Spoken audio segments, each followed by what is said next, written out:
When I was 10, I played a late-night game of flashlight tag with a bunch of neighborhood kids. If you didn't know what flashlight tag is, it's the same as tag, but you play in the dark, the person who's it gets a flashlight, and they have to yell the name of the person they see with it in order to tag them. It was really cloudy that night, and most people had their curtains drawn, so it was the perfect level of darkness for hiding in. The side of the street my house was on, skirted by a broad length of woods. It was especially the boundary for our side of the game. You could run through any yard, even go across the street and run through their yards, but you weren't allowed to hide in the woods because it was too difficult to find anyone in there. And it was very easy to trip over the tree limbs or end up with some poisoned oak. Of course, the rule was frequently and fragmentally ignored when people got too close to get to being caught. They'd duck off into the bush for a few seconds or run behind a group of trees to evade capture. I don't remember who was it at that time, but I was hiding in a backyard of 2 houses down from my house. The family that lived there had a little playhouse for their daughter, a swing set, and a doghouse, but no dog. I would periodically duck into the doghouse whenever I saw the flashlight searching beam approaching. Those of us trying to hide from it person liked to spook each other in the dark by jumping out of nowhere and making each other scream, giving away our positions.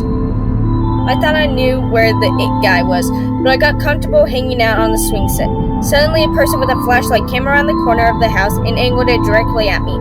I jumped and ran from the edge of the woods. When I got there, I hovered in case they saw me and were going to yell at me for cheating. The beam of light seemed to explore the swing set where I was, then came in my direction. But there was no sense of hurry at all to it, and I was wondering for a second if maybe I'd attracted the attention of the homeowner. Most people on the block knew we were out playing flashlight tag, but you never can be sure that someone wouldn't get nervous if you stay in their yard for too long. So I crouched down in the grass and waited to see who it was. They shined the light right in my face, and I tried to cover it with my hand to avoid identification. The creepy thing was, they never said anything. They just shined the light right at me. "You got me," I explained, hoping that if it was a homeowner, they'd realize that we were playing a game of flashlight tag. Then I realized that 2 houses down, people were yelling, and there was the it guy's flashlight being chasing around them. I stood up and tried to see who was shining the light on me. They just stood there, not moving, not saying anything. I felt a little freaked out. "If you don't want us playing in your yard, I'll go tell them it's off limits, okay?" The person started walking towards me. It didn't feel right, so I started walking towards the edge of the yard. The person just kept shining the light down on me and coming towards me, so I ran. When I looked back, the person with the flashlight was running too, and they were an adult, much bigger and much faster than me. I felt scared now, not sure why this person was chasing me. I was running toward where the other kids had been, but they were gone now. It just seemed to be me and the person with the flashlight. So I turned around and ducked into the woods. I dropped to the ground, shaking the bushes and stuff to try and confuse the person, then shimmied around a ring of thick bushes and curled up. I could see the flashlight in the woods with me. Looking around, I could hear the person's footsteps, breaking sticks and crunching on pine needles. I didn't know what the fuck was going on, and I just wanted to get back to all the other kids were. Eventually, the flashlight wandered deeper into the woods, and I crawled quietly as a mouse back to the edge of the trees and then ran towards the street. I was immediately caught by the person who was it, but I didn't care. He yelled loud that I was now it, and I tried to tell him that there was someone else with a flashlight wandering around the woods, but he took it off as dark, yelling about no tag backs. "Don't go in the woods," I yelled, but nobody responded. Of course, any who heard me would just assume I was talking about no cheating at the game. I was sincerely worried about the person wandering around in them. Of course, now I had the flashlight of my own, so I thought I should go and see if I can find out who there was, just to make myself feel better. I went back behind the house I'd come from, and a bunch of laughing shadows clambered out of sight into neighborhood yards. I ignored them and headed straight from the trees. I couldn't see any other light in there, so I thought, maybe he went home. I didn't know if it was a man or a woman, but I didn't imagine any woman trudging through the woods at night. So I went around playing the game again, albeit anxious because of the lingering thoughts that was someone back in the woods who didn't seem to be playing the game with us. I ran across the street and chased people through the backyards there. But after a while, I found the lots empty and realized they must have gone back across the street. I ran back over and explored the beach's backyard. Miss Beach had a clothing line with a bunch of drying sheets on it, and her daughter Charlotte liked to hide among the linings and stay close to home in case she got too scared of the dark. She was only a year younger than me. I thought I heard something in the train line, so I went over and was waving the flashlight around into the woods. "Stay out of the woods," I remember yelling. I waved the flashlight back and forth a couple more passes, then saw someone off into the distance. I held the light on whoever it was. They were about half a job into the woods, hard to make out, but it looked to me like Charlotte. Charlotte had brown hair that her mother insisted on keeping shoulder length. We always dressed dark for flashlight tag, and Charlotte liked to wear the deep purple sweatshirt, so it was usually easy to tell when you found her. "Charlotte, I see you," I yelled. She just stood there. I continued to hold the light on her and called her name, but she didn't seem to move. She stood there periodically obscured by a tree and looked at me. The distance between us was enough that I couldn't see if she was blinking or not. She had her head dropped to an angle, like she was looking around the trunk at me, with her mouth hanging slightly open. Every now and then, she sort of twitched or squirmed. It was a really freaky kind of movement. "Charlotte, come out of there," I yelled. "Everybody, Charlotte's in, but she won't come out of the woods." Some children, including my friend Dustin, appeared behind me and started joining in my yelling for Charlotte to come out. "Do you see her?" I cried. "Yeah, she's over behind the tree." "Charlotte, get out of there," Dustin said, but she wouldn't come. "Charlotte, are you okay? Get over here, dummy." Charlotte seemed to stand up and straighter and then disappeared behind the trees. We could hear movement, but it seemed to be going away rather than towards us. Dustin started shouting Charlotte's name again and trudging into the woods after her, but I grabbed him and gave him the flashlight to take with him. I was scared again, because this all seemed surreal. I went to Charlotte's house and knocked until her father answered. "Mr. Bishi, Charlotte won't come out of the woods, and I'm worried about her," I told him. I wasn't sure if he'd take me seriously, but he rolled up his newspaper and disappeared into the closet behind the door for a moment before returning with a huge flashlight strapped to his car battery. "Show me where she is," he told me, so I led him into the woods and pointed where I'd seen her. "She was right there," I said, "by a tree, but she wouldn't come out and she was acting like she was sick or something." A bunch of the other kids kept calling, "Charlotte, Charlotte," and I could see Dustin's flashlight beaming around the trees. Mr. Beach went in after him. They explored the woods for a good 15 to 20 minutes, and Mr. Beach started getting really angry. He could hear him yelling very loudly for Charlotte, threatening with all sorts of punishments. If she didn't get her ass back in the backyard that instant, the game was over by now. And we kids just stood there in Mr. Beach's yard among the linings and watched. Dustin came running back out of the bushes with a dead flashlight. Eventually, Mr. Beachy came back out of the woods. "Game over, kids," he said. "Get inside, ask your folks if they can help me to bring flashlights." We all ran back home. My dad went with 3 different flashlights. My mother went and turned on all the lights in the back rooms and opened the curtains and shades to help illuminate the backyard. I sat on the couch, all upset, and she eventually came back and hugged me and sat with me while I told her about the person with the flashlight chasing me, and how I thought maybe Charlotte had run into him. Mr. Bish had gone inside and called them to report a missing child. They brought huge flashlights and did a march through the woods, checking very thoroughly, but didn't find her. My mother told my dad what I had told her. He told an officer, and I ended up giving a statement. They went to my house 3 doors down and knocked, but the folks that lived there had been asleep and didn't know who would have been in their backyard. The police asked all up and down the neighborhood, but nobody claimed to know anything. The other end of the woods came into the back road, mainly used by logging trucks. They found Charlotte 2 days later on the other side of the logging road, down the embankment that ended up a stream, stuffed into a drain pipe. Her neck had been broken, and she was apparently stabbed multiple times afterwards. My parents wouldn't tell me about it. They thought it would upset me, but Dustin told me all the details in school the next day. It was the most awful thing our town had ever happened. The police blocked off the logging road and spent months tracking down loggers and truckers who frequently used it. There was a curfew for months, and we were all told not to play flashlight tag anymore. We didn't argue. What leaves me shaking to this day is the memory of Charlotte's face hanging out from behind the trees, looking at me. Sometimes I wonder if at that moment I had been witnessing her death, and I wonder if that had almost been me. My friends and I decided to go trick-or-treating this year. We were teenagers that wanted some candy and to TP houses. We lived in a massive neighborhood, so there were lots to go around. After 2 hours of going around the streets, egging and TPing houses, we were lucky to escape from the police, and we were ready to end the night. We all stopped at a dark street. Should we go? One of my friends asked. Okay, one more street, another friend replied. I stared down the dark street, unable to see the end. There was something odd about the street, like it just didn't belong. The houses were completely different from the ones in the neighborhood. The houses looked abandoned, and there were no lights either in the streets or in the houses. I got a bad feeling about this, guys, I said. Don't be a pussy, David. We're just gonna egg some houses and leave. If they do call the cops again, we'll sneak out of there. This place is freaking pitch black, my friend replied.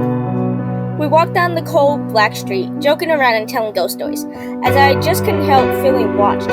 Houses looked very different and didn't look stable. I knew something was up. I just knew it. The light from the other street began to become dimmer and dimmer. Okay, here. We took a bag full of eggs and toilet paper. We were cursing and having fun. I almost forgot to be worried. Crack! A loud noise echoed in the street. What was that? I asked. Everybody hide now! My friend yelled. I saw all my friends scramble around the block. I hid behind a dusty trash can, looking over the edge. I couldn't see anything because it was so dark. I only could see a blue outline of the houses. I took out my phone for some light. No signal on my phone at all. Didn't they build over a dozen cell phone towers over the area? I shined my light towards the street. Crack! This time was even louder. I pulled back and looked over again. All of my friends were there, standing in the middle of the street. So what do you think that was? I questioned, walking towards them. They didn't respond. Hello? There's something about your soul I cannot take. But I'll find a way, they all said at the same time. What the They all charged towards me. I ran and ran in the darkness as the darkness seemed to continue on forever. I didn't hear them chasing after me, but I didn't stop. I kept looking for a source of light, or just anybody. I slammed my face into the wall. I got up to see a giant skyscraper outline in the blue and plenty fell on them. It was a city without light. I stood there, completely shocked. A lot of questions flew into my mind. What just happened? Where am I? Can I get back? These questions flooded my mind. A loud growl roared behind me. I turned around to see wolf-like creatures behind me in the darkness. Shit, I whispered to myself. I stood there looking straight at the creature. I regretted my decision after that. I ran as fast as I could, hearing the creature's paws hitting the concrete. I stopped at an alley. I think I'm okay, I said to myself. You're far from okay, a familiar voice responded. I turned to see an army of people standing. I tried to run, but another group blocked the other side of the alley. A tall man stood in front. He was dressed in black and was wearing a hoodie that blocked his face. What do you want from me? I yelled. I want your soul, like I did with all your little friends here. I use this room to capture as many souls as I want. You bastard, I yelled back. You're different. Your soul is special and very hard to get. And what makes it harder is that you're protected, but no soul is strong enough to keep me out. Get ready to become my puppet. Then they closed in on me. I felt like it was the end, and that I was going to be made into his puppet, that I couldn't do anything about it. A stereotypical light shone above me. Not him again, a tall man said. I woke up in my bed with a bag of candy and leftover eggs from last night. I looked at my digital clock and it read 7 a.m., 11:11. I laid there for a while and wondered if it was all a dream. Whatever happened, I'm safe now. I got up to get ready for school and saw a sticky note on my door saying, I haven't forgotten about you yet.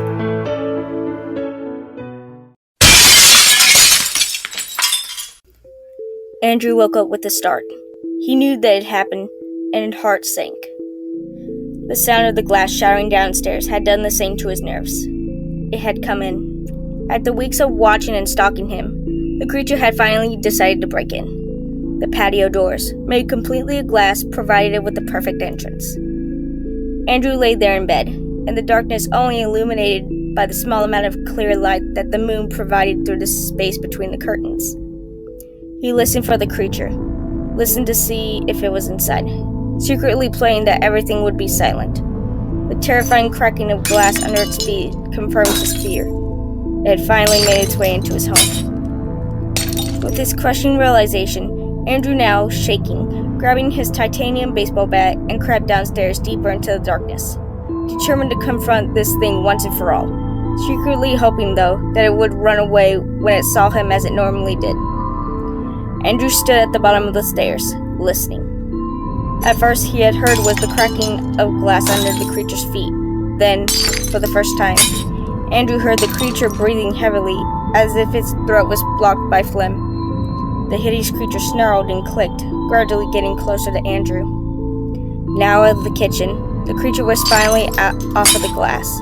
It walked almost silently now, strangely more agile than it looked, especially considered how clumsily it ran away. Andrew realized what he had to do. He grasped his weapon tighter and froze, unable to move. He knew he had to attack it, but he just couldn't. Its teeth, its eyes, its skin, human, but not quite. The creature was in the living room now, and edging closer to the second, yet Andrew was still too terrified to move. Even if it didn't have arms, this creature was the embodiment of terror to Andrew. Andrew stood at the bottom of the stairs, shaking. He heard the creature getting ever closer. The sickening sound of its distorted breathing amplified the almost pitch darkness. The creature was nearly at Andrew. He had one chance to kill it, and he wasn't going to waste it. The creature stepped onto the doorway to the stairs. Andrew was hitting just to the left. He swung at full force, hitting the creature in the chest with the bat. The creature staggered back, then stopped and looked at Andrew, its tiny, wild eyes staring into Andrew's soul.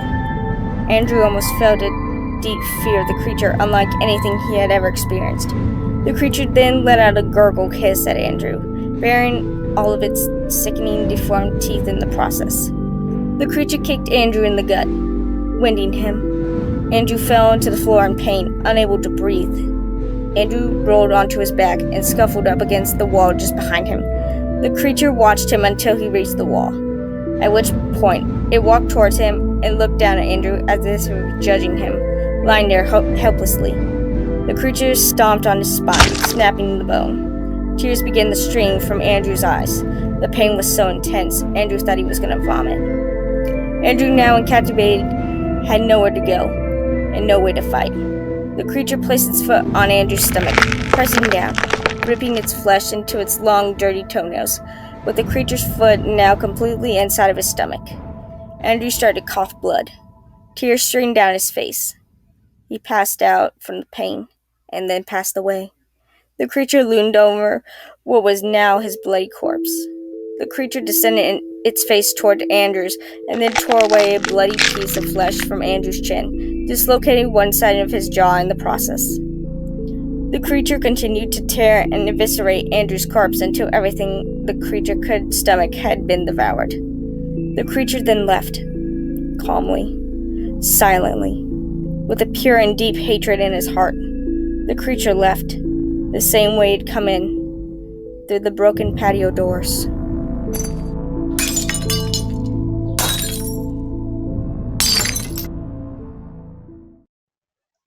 I've always been uneasy driving alone at night. It was worse the first few times, when I have gotten my license, but the nagging fear had never gone away until this day. It's disorienting to look into the mirrors and see nothing, and I mean nothing, but the consuming blackness of the night. It makes me hesitant to check the mirrors, should I see this dark void, or worse, someone sitting in my back seat staring at me. In the summer of 2013, I found myself driving home alone on the highway 902 from a party. It was almost midnight, and needless to say, it was pitch black. As was usual at night, I was on edge. I had the radio off, and I could hear nothing but the muffled roar of the tires on the pavement and the dull hum of the engine. I stole a glance into the middle rear view mirror and saw nothing but darkness through the back windows. I know that I looked backward and saw nothing. I'm sure of it. Just the seemingly endless blackness of the night. I remember it so clearly because not 10 seconds later, a car passed by me to the left, headlights on. I had one of those sudden adrenaline rushes, like when you think you see a person outside your bedroom window when it's just a tree. 10 seconds earlier, nothing had been behind me. Suddenly, a car. I drove all the way home shivering and knowing something was off. The next morning, I found 2 sets of scratches near the back of my van. One was the sun left, one was on the right. The car was pretty old. They could have been there for months, but That was the first time I had discreetly remembered seeing them. In hindsight, there are two possibilities for what happened that night. Possibility 1. By some glitch in reality or something paranormal, this other car had somehow appeared behind me with 10 seconds of me checking my mirror, like some weird ghost crap or something. However, the second option is what makes my blood run cold whenever I consider it. It doesn't even occur to me until months after the fact, but it makes me dread driving alone at night even more. Possibility 2. The car was normal. It had approached me from the rear and passed me to the left. However, something large and wide and as black as the night had been clinging to the rear of my car, obscuring the view through the window and leaving deep scratches on the side. And I had inevitably driven it home with me. 1 hour left. That's how long I have left before I die. If I had known the stakes were high, I would have never played. But now, it's too late. I'm almost out of time. Now that I think about it, if I had played fair with all my opponents, maybe I wouldn't have gotten into this mess. But it's too late now. I'm a dead man walking, even though I can feel him approaching. He's so close now. I'm sorry if I got off track. It's not every day you find out you'll die. But I have to ask you, if you did know, when will you die? What would you do? Would you try to prevent it? Or simply enjoy what days you have left? You never really know how far someone will go to stay alive until they are thrown in this sort of situation. The things you will do both terrify you and the people around you.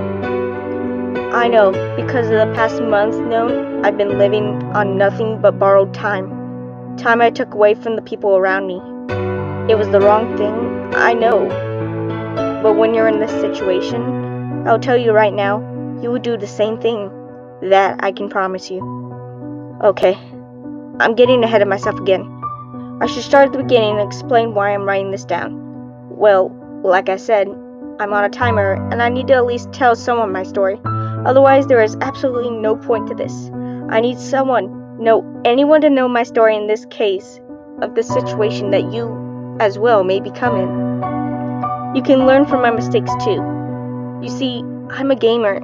I don't play video games, card games, or complex physical activities.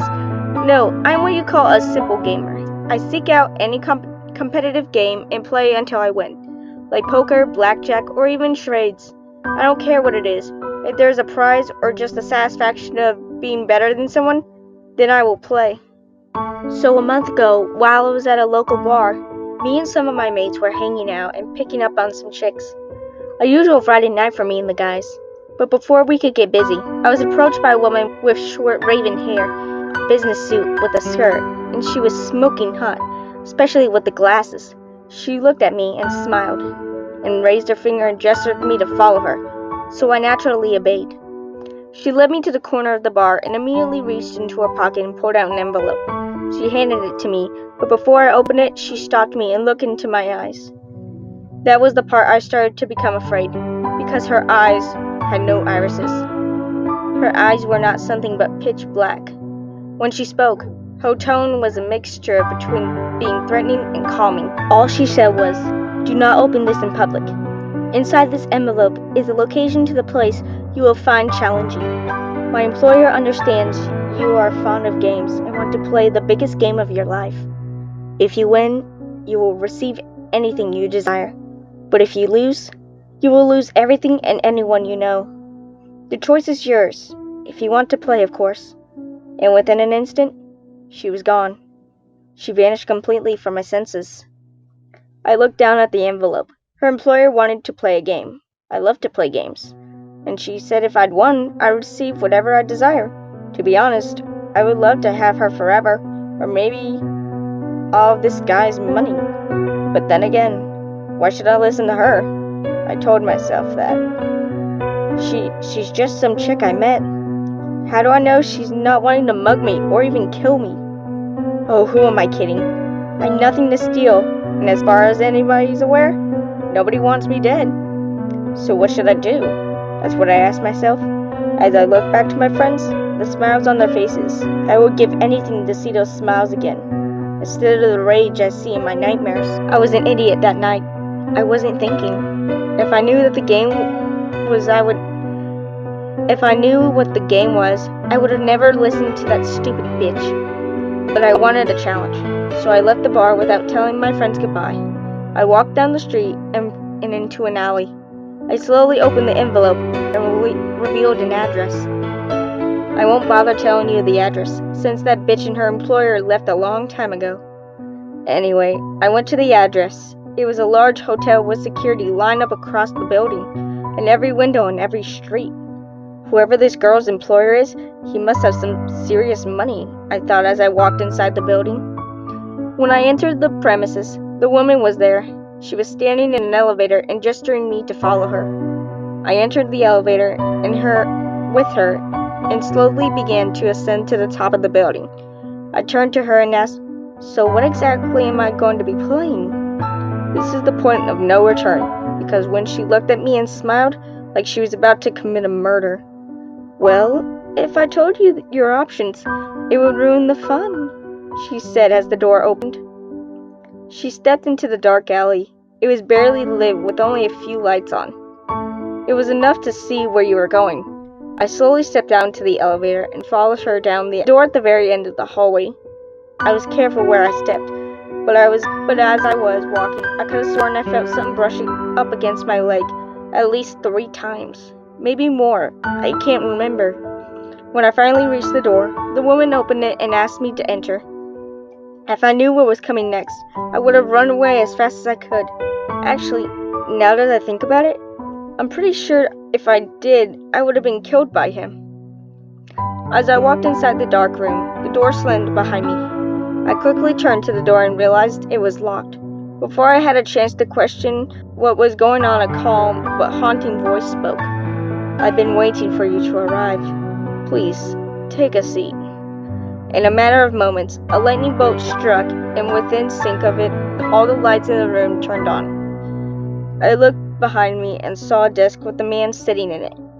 He was dressed in a black business suit. His hair was short but black, and like the woman's, his eyes were pitch black. He was an old-looking man. I originally thought he was about 50 or 60 years old because of his appearance. But the most haunting thing I thought about him were the dark veins on his neck that appeared every few seconds. The man gestured to the chair in front of the desk and smiled. I slowly walked over to him and sat down at the chair. "Before we begin, I should let you know that I am an expert at games. It's my favorite pastime. The overall thrill of having little chance of succeeding is so amusing." His voice was cold as ice, with a hint of murderous intent. I gripped the chair with my hands and tried to relax. I breathed and looked at him calmly. "So, what are we going to play?" I should let you know that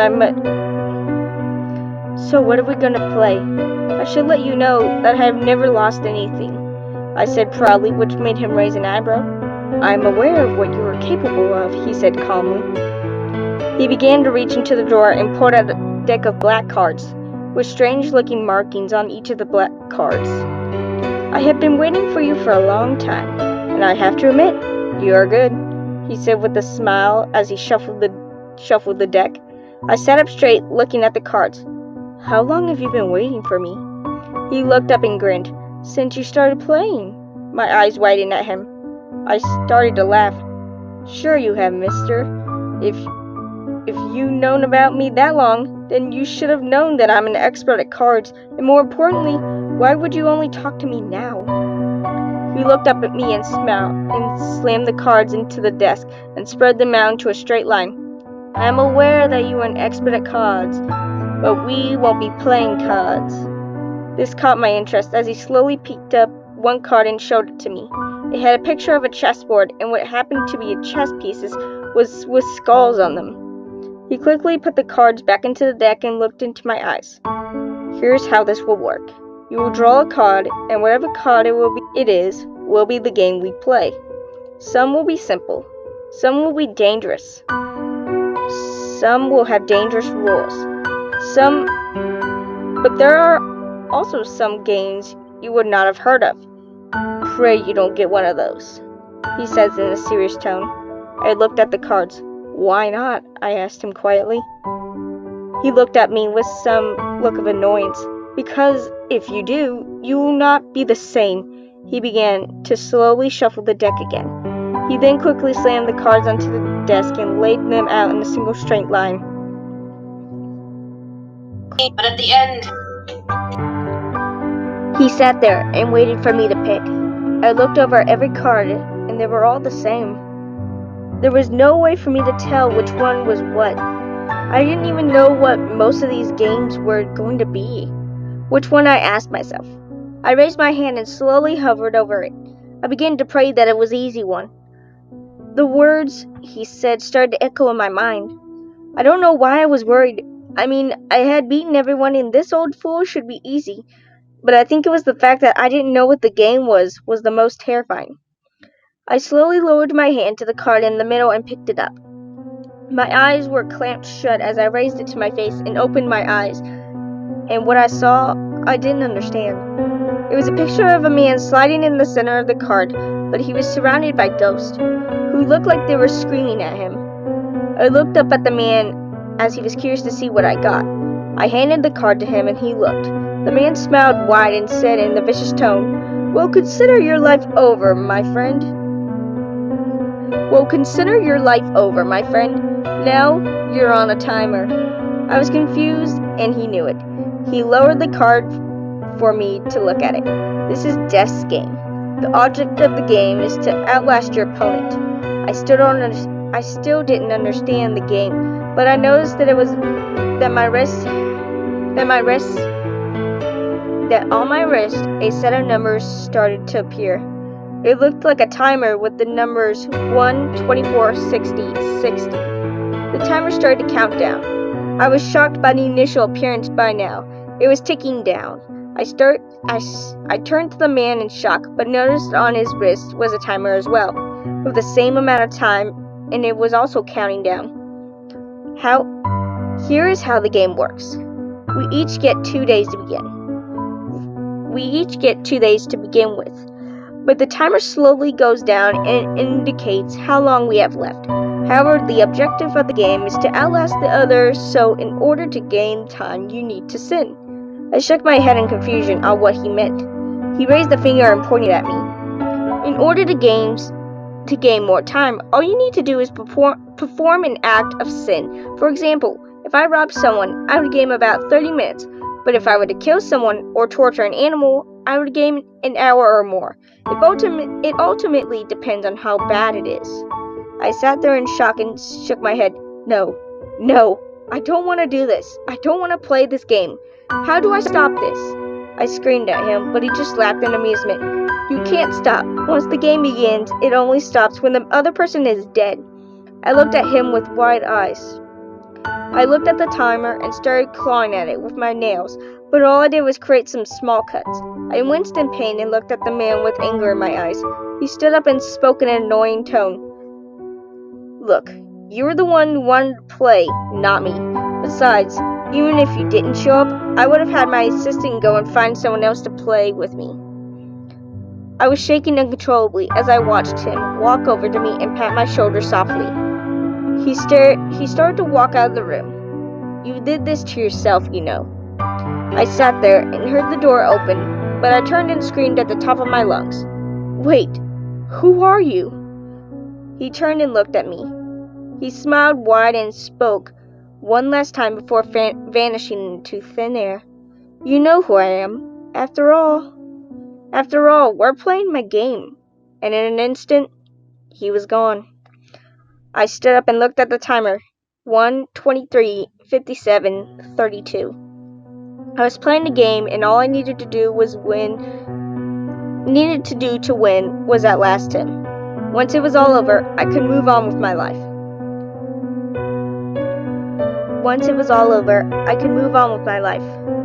I walked down the hallway and went out down the elevator. Once I was on the ground floor, I noticed all the security was gone. They must have left with him. I slowly made my way out of the hotel and onto the streets. All I had to do was sin, and I could gain more time. But the less serious the deed, the less time I would receive. So for the first day, I simply stole some things from a grocery store. I went home after that, but all I got was an hour. It wasn't long enough. At the point, I only had a day and 3 hours, so I amped up my deeds. I stole from some homeless people, which got me a few hours, but then at the point, I realized I needed to do more than just steal. I looked over the street and I was on and saw a prostitute. It was late at night and those girls It was late at night, so those girls would usually come out a lot. I walked up to her and asked her to service me in a nearby hotel. When we got there, I did the deed with her. Surprisingly, this got me an hour, but I was running out of time, so when she had her back turned, I had an idea. I walked over to the kitchen and grabbed a knife. As she walked over and grabbed the door handle and grabbed her from behind and slit her throat, she dropped dead in an instant without a scream or a sound. I stood there with the knife in my hand, and within a few seconds, I had realized what I had done. I had just murdered a woman without any reason, only to keep myself alive. But you see, that's where this gets interesting, because I checked my timer, and I had a full 24 hours added to my list. Full day, and I had to do was kill this slut, this disgraceful human being. I knew what I had to do now. I went into the bathroom and cleaned myself off of all the blood on my hands and face. Once that was done, I left and looked around for my next victim. So I prowled the streets for more sluts, looking to get paid so they could have a good time. I gave them a real nice time. After a few days of killing, my work started to appear in the paper and on the news. I was becoming famous. You probably would have heard about me if you lived in England, but during one fateful night stroll, I had recently taken another victim. I had a whole week on my timer. I was feeling pretty good until I saw a group of people recognize me. It was my friends. They were looking at me with horrified faces as they realized I was covered in blood. In that moment, I knew that they were going to call the police. In fact, one of them already had their phone out, but I stopped them the only way I could. I had 2 weeks of time now because of that. I spent those 2 weeks in my apartment, wallowing in my mistake. I had killed my friends, people I'd known since I was a child. At the time, I was blaming that monster of a man for doing this to me. If I never met that bitch, my friends and all those other girls I'd killed would still have been alive. But it was my fault. It was mine. I did this to myself. I did this to myself. I did this to myself. I couldn't bother killing anyone else after that day. I'd betrayed the people I trusted. I could not be forgiven for the things I've done. I'm a monster. This game needs to stop. I have to put an end to it. I rang the police a few minutes ago. As I type this, and they will be. I rang the police a few minutes ago. As I type this, and they will be here any second. So as I sit here waiting for the pigs to show up, I'm going to give you some advice. If you're ever approached by someone who promises you anything, if you win a game against their employer, make sure you check their eyes. Well, that's all I have to say right now. No. Oh, excuse me for a second. Somebody is at the door. Case number, date, October 1st, 2014. Reporting officer, Deputy Williams, prepared by CPL Stevens. Incident type, murder. Address of occasion, 47 Kenneth Town Road, London, Northwest, 18 North X, United Kingdom. Evidence. Fingerprints taken from the door and laptop. Footprint, size 10 Nike Air. Found in drying paint. Computer, found on desk with open Word document. On October 1st, 2014, at approximately 21:32, the owner of an apartment 23 dialed 911 and proclaimed to the officers stationed at the time that he was the murderer of more than 30 victims in the past month. He also stated that he was willingly surrendered to the police and that it was not a hoax. Deputy Williams arrived at the scene at 21:40. Responding to the 911 call, he and several other officers discovered the owner of the apartment dead in the center of the apartment. The officers at the scene immediately called for an investigation unit and searched the apartment for anything suspicious. The investigation team arrived at 2150. The cause of death was originally believed to be a sudden heart attack. However, upon further investigation, it was discovered to not be the cause of death. The man's bones were completely crushed and all of his muscles were torn apart. At the current time, there is no physical evidence of what or who caused these injuries. Strangely, the body of the deceased was discovered with both of his eyes pitch black, and the veins on his head to be turned a dark shade of black. At this time, the investigation team has no answers for how this happened. There is no evidence to suggest a break-in or whatever individual was at the scene. However, it has been noted that the deceased man's laptop was found on with an open document with the only single sentence rented. "You did this to yourself, you know."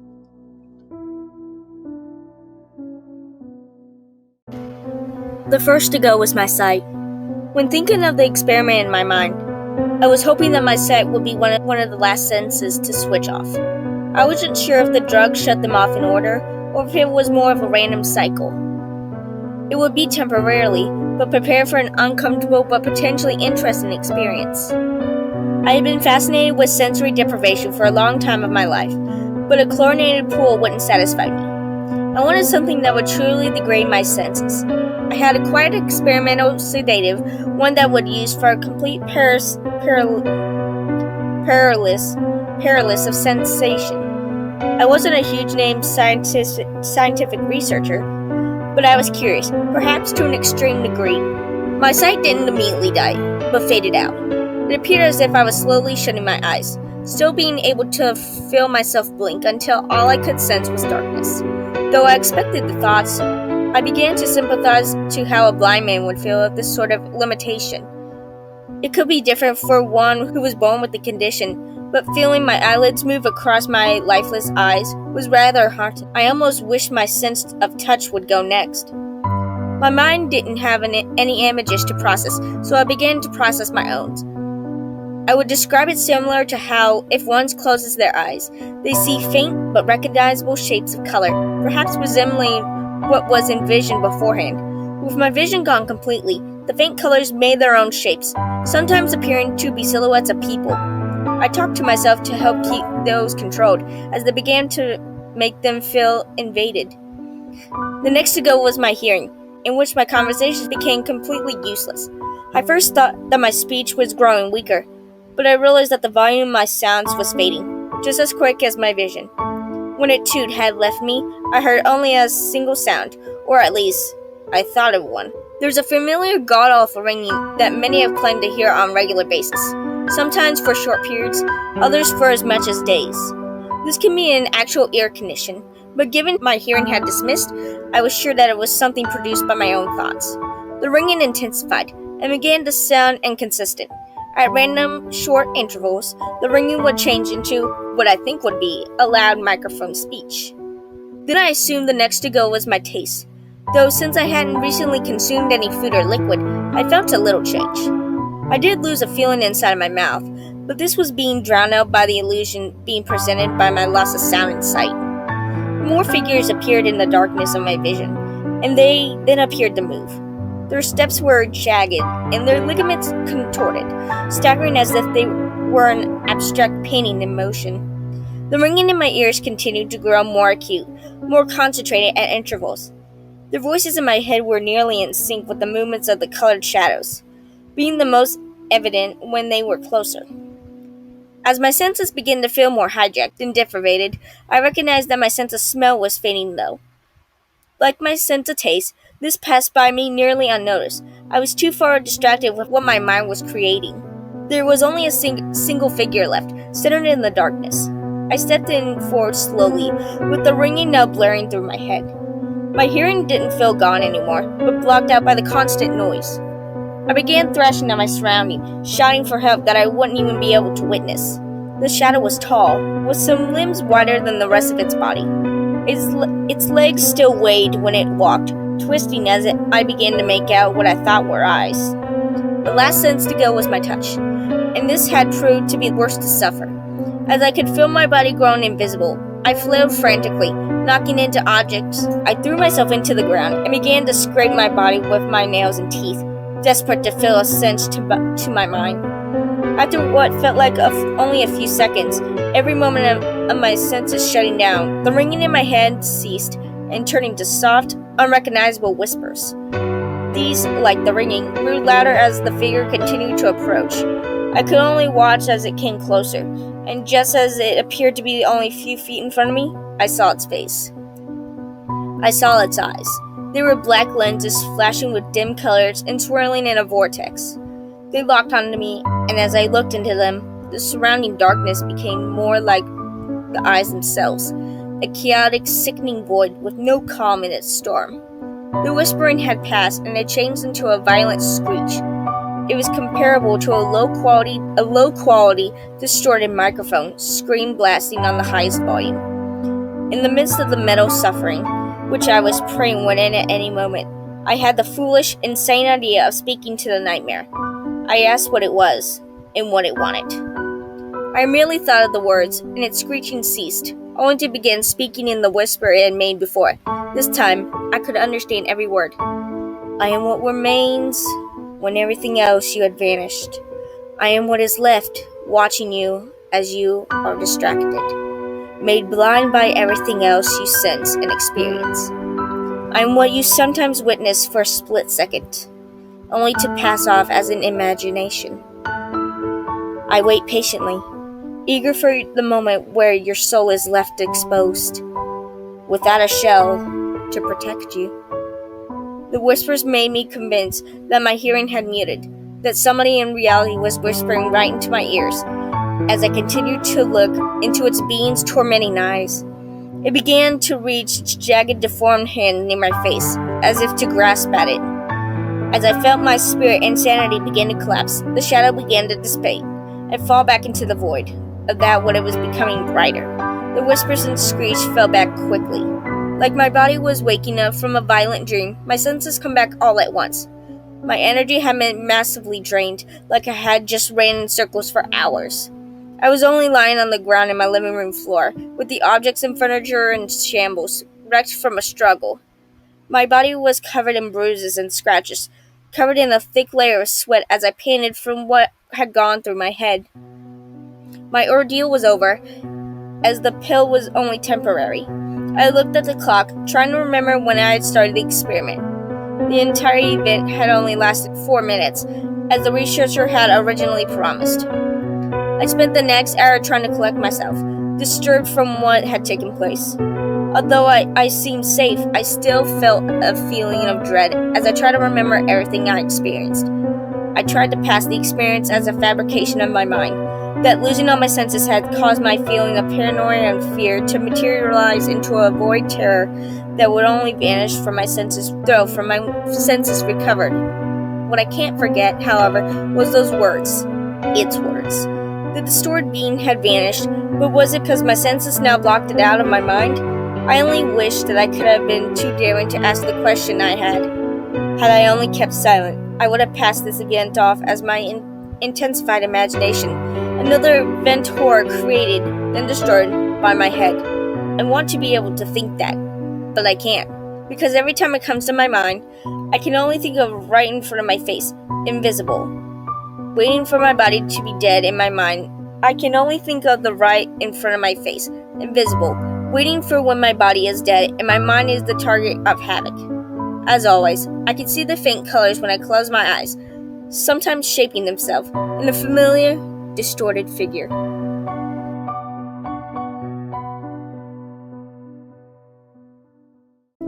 In June 1972, a woman appeared in Cedars-Sinai Hospital in nothing but a white blood-covered gown. Now this in itself should not be too surprising, as people often have accidents nearby and come to the nearest hospital for medical attention. But there were two things that caused people who saw her to vomit and flee in terror.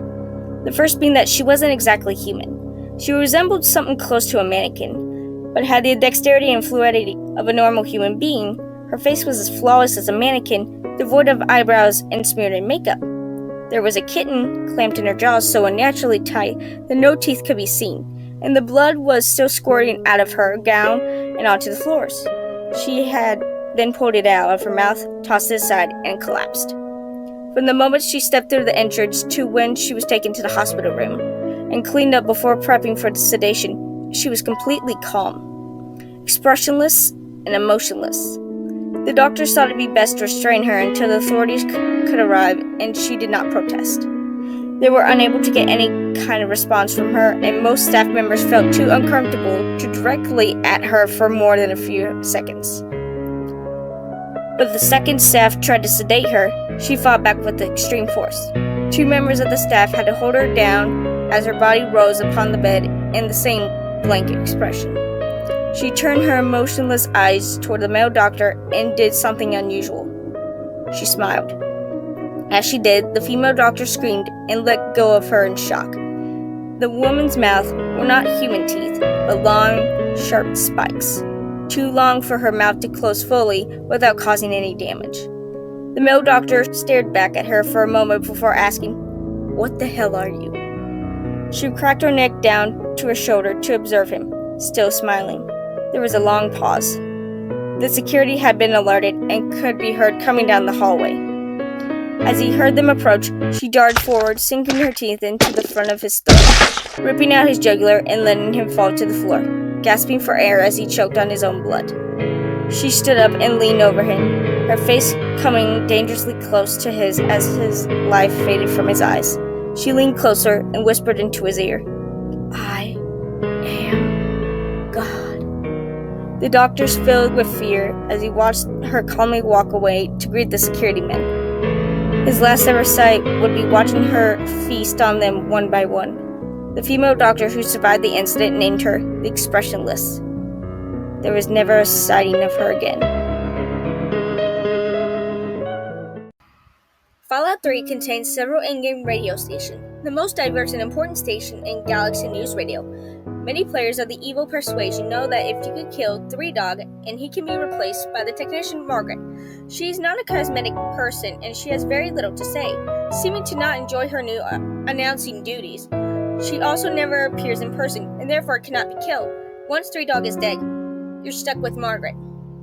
What most players do not know is that under certain circumstances, GNR will become a number station. Number station is a station that broadcasts an unusual code message. Many of these exist in real life, and some hypothesize that they are a nuclear retaliation control network. Simply check Wikipedia for more information about these odd broadcastings as related to the real world. Back to Fallout 3. No one is really sure which actions are needed to hear the number station in Fallout 3. It appears that you must kill 3 Dog because no one has reported hearing the number stations with him still alive. It also appears that you have to skip over the quest Galaxy News Radio, where you help boost the signal so the station can be broadcast further than just the immediate DC area. This is easy enough to do with either a speech check or simply using the Fallout Wiki to lock up where to go next and advance to the main plot. Finally, you definitely have to destroy Raven Rock. This is an actual trigger to turn GNR into a number station, and it will remain such for the rest of the game. However, the vast majority of the players who perform these 3 actions will continue hearing the standard GNR broadcast, so there must be several requirements the community has not yet to isolate. If you're lucky enough to have hit upon the right set of circumstances just after destroying Raven Rock, you'll get this message: radio signal lost. And a few seconds later, radio signal found. You cannot, however, actually listen to GNR just yet because you cannot boost the signal and are out of range of the broadcast at the exit of the Raven Rock. Look, Raven Rock is situated in the mountains and is right near one of the few broadcasts outside DC that you can get enough to catch the signal. So far, the confirmed location to near the GNR member signals are: Number 1, with the immediate DC area obviously. This is true to the regular GNR throughout the game. Number 2, at the top of the Ferris wheel at Point Lookout. 3, on tops of where some SATCOM arrays you can climb in the northwestern map area. 4, on the roof of the Chernobyl Tower, though this may be with normal broadcast range anyway. Feel free to play test and get back to me on this. 5, on the highest point of the broken bridge around Arafu, again, maybe within broadcast range anyway. 6, on some of the highest points on the mountaintops in the areas near Raven Rock. This is obviously your easiest chance to first listen to the number station. When you tune in, you will hear an oddly familiar voice, 3 Dog. Despite the fact that you killed him earlier, however, you will quickly notice that he does not seem to be in character. So I guess it's not technically 3 Dog, just the voice actor, Eric Domes. He reads a series of numbers in a monotone, depressing-sounding voice. He always recruits a list of single digits between 9 and 12 characters, 9 and 12 characters long. For example, 9, 3, 7, 9, 1, 7, 2, 0, 3, 4. He never uses a multi-digit number like 11 or 40. These numbers are allowed to be long variety length of Morse code.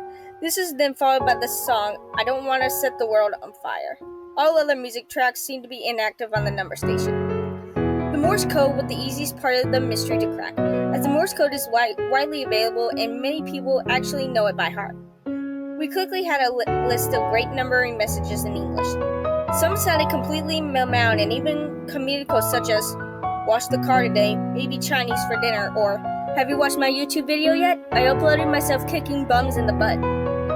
You may be saying, but wait, YouTube doesn't exist in the Fallout universe, and you are right. As far as we could tell, all the messages sound like they were based on our reality somewhat near present day. Some of the messages, however, are quite sinister, such as, the Queen has died today. The world mourns, as on days like these, we're all Brits. Or, I can't believe they're actually done it. Not long left. The noise. I can't take the noise anymore. I have a pistol in the attic. Just recently, a player on the wiki forums noticed the message that brought to light the meaning of the message. He was reading the thread that collected all the known messages transposed from Morse to English and saw the line 12055282010. What are you talking about? What are you talking about? B.O.B missed. He realized this reference to the recent death of Gary Coleman, and then quickly realized the numbers were the time and date of death. He immediately scanned through the messages to try and find more examples of his apparent future telling by a game that more than a year old. The next message he read shocked him and pushed him into an endless array of others to decipher the codes. The message was 9454202010. Accident in the Gulf. Several dead. Oil spill apparently averted. He realized this was the BP explosion and the enormous day one assembly and that the well was not leaking. From this point on, all the numbers will be transcribed as times and dates. All times were given in-game in military format and remain so in this document. Numerous members of the Wiki Fallout message board began to looking over the messages to see what we can learn. We found out that most of the dates were after the game had been released, yet oddly some were from the past. 2215, April 15th, 1865. He's dead, and blame will probably be placed on the actor Booth Johnson. Better not cheat me out on this payment.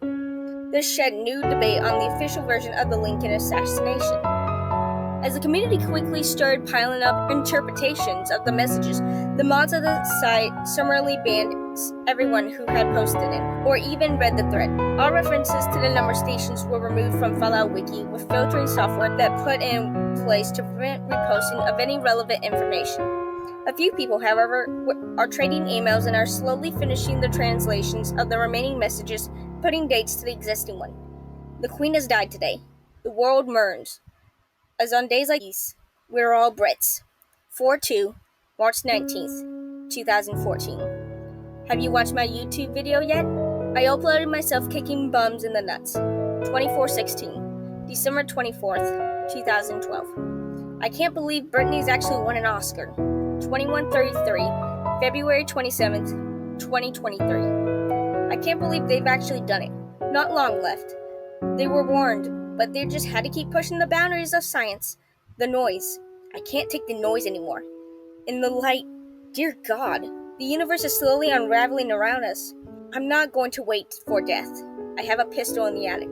This is actually the only message not preceded by a string of numbers. It may be worth nothing that it is the latest date on any of the messages. 127, July 6th, 2027. When I was in college, I developed a bad habit. No, not alcohol or drugs. Something far tamer than those. I developed a habit of sleeping in class. You see, it seemed as though every class I had fell right after a meal. Breakfast, then comp science, lunch, then general biology, dinner, then statistics. As a result, I tend to drift off as the professors lectured. However, it was an incident that occurred during the last class that finally broke me out of this habit for good. Most of my classes were held in lecture halls at the Science Center, a large multi-stored concrete building with a with little in the way of the decor. From the outside, it looked more like a parking garage or a penitentiary than an educational facility. Inside wasn't much better. A drab, featureless interior full of same bland concrete walls and dull fluorescent lighting. Only a small area on the third floor dedicated to offices for the various staff had anything that added color to the place. Why does everyone use giant fucking words here when not needed and makes no sense? One evening after a meal from the student union, I sat in the back row of my statistics course, feeling the tug of my eyelids as the professor droned on down in front of the auditorium and my stomach digested my dinner. You never notice yourself going to sleep unless you're actively fighting it, and I was not one to whack war on myself, so it wasn't long before I was out, chin in my hands, pen dangling from my fingertips, hunched over a notebook full of scribbles. It wasn't unusual for the teacher to notice when someone was snoozing in the middle of a lecture. Half the time it seemed like they didn't care. They're not paid to wake you up, after all. If you're not paying attention, they're not going to suffer a pay cut when you flunk out. But some still take a moment to call your name, try to snap you out of it. So when I heard my name being called in the middle of a sleep dark embrace, I quickly snapped to attention and responded, "Yes?" My face got really hot, anticipating the laughter from other students, but the moment quickly faded as I realized I was sitting alone in a dark and empty classroom. Looking at my watch, I realized that I actually managed to doze off through the entire hour and then some, and it was already past 9 o'clock. Nobody had bothered to wake me, either as a joke or of sheer obliviousness. Then I sat there wondering, who called my name? I could still hear my voice in my head, leaving me to wonder if maybe it had been a dream. But then the voice came again. It was low, echoing in the empty room, clearly not my imagination. The auditorium was dark, but I could still make out much of the interior and the empty seats from the smidge of the yellow light that came through one of the exits, especially from my position at the top back row. "Hello?" I called out into the empty darkness. Several steps down and onto my left, something shuffled, moving along the rows of the seats. I couldn't see it, but from the sound of it, it seemed to be coming from my direction. Instinctively, my heart started racing, and I stood up, fumbling in the dark to find my books and get out of there. My pen fell to the floor, and I rolled off the edge of the level I was on. And for the briefest moment, I had the insane thought that I needed to get it. But then the shuffling stopped from the room and went quiet. I stood and froze in my spot, holding my breath and feeling my heart beating in my ears. It felt like minutes went by, standing in that uncanny silence. I swear the only sound seemed to be the faint ticking of my watch. The need to move, to get out of that room was overwhelming, but something lingering through the back of my mind wanted to hear whoever it was, whatever it was, and know that I wasn't going crazy. I had the world's itchiest nose. It obliged, finally breaking the silence by calling out my name again, not with a friendly, curious voice, but one almost devoid of emotion, like a parrot repeating the sound its owner makes but not knowing what it meant.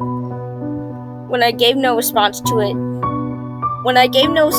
it moved with a brushing noise akin to someone crawling on their hands and knees, then called again. I couldn't hold my breath in any longer, and I exhaled raggedly, my entire body shaking with fear. It was enough, and the shuffling came again, almost frantic, moving to the middle of the aisle, then up the stairs forward where I stood.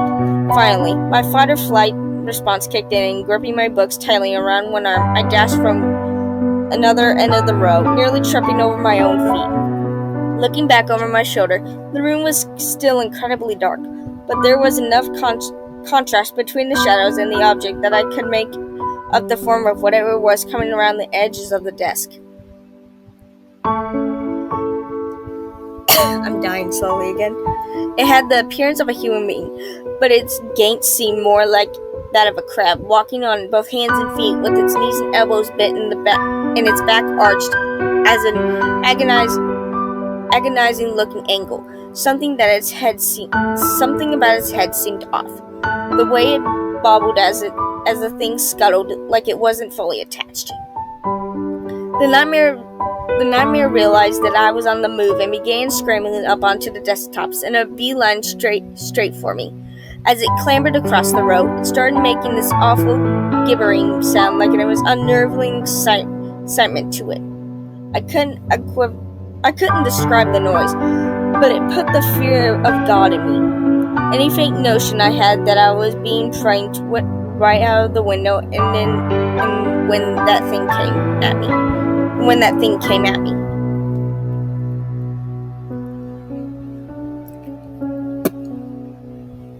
I hit the wall hard, brushing my shoulder, and stumbled down the steps toward the front of the room. Through sheer determination, I managed to keep myself on my feet and tore out of the classroom without looking back. Nobody was in the hall. In fact, nobody seemed to be a part of the building at all. And why would they be? There weren't any classes at late at night, and all the offices and study areas were 2 stories up. The exit to the building was dark, almost as dark as the lecture hall, but I didn't care. I bolted out of the crisp night air, startling several people who were walking past, and didn't start running until I made it back to my dormitory, where I hid in my room with the lights on, doors locked, shades drawn until my roommate returned. So, what was it? I don't really know. My strongest suspicion is based on a story I learned later while talking about the incident with a grad student who had been studying at the school for years. According to her, when the center was first being built, one of the construction workers paved the roof, wasn't watching where he was going, and stepped on a skylight that happened to be set over a stairwell. He plunged 3 stories, striking the railing several times and landed on his neck, killing him instantly. Whether the story is true or not, I can't be sure. I can't find any news articles about construction incidents, and none of the professors I asked would verify it. Nobody else had described experiencing anything like it either. I'll tell you though, after that, I didn't visit the science center after dark. I'm sure as hell never fell asleep in class again.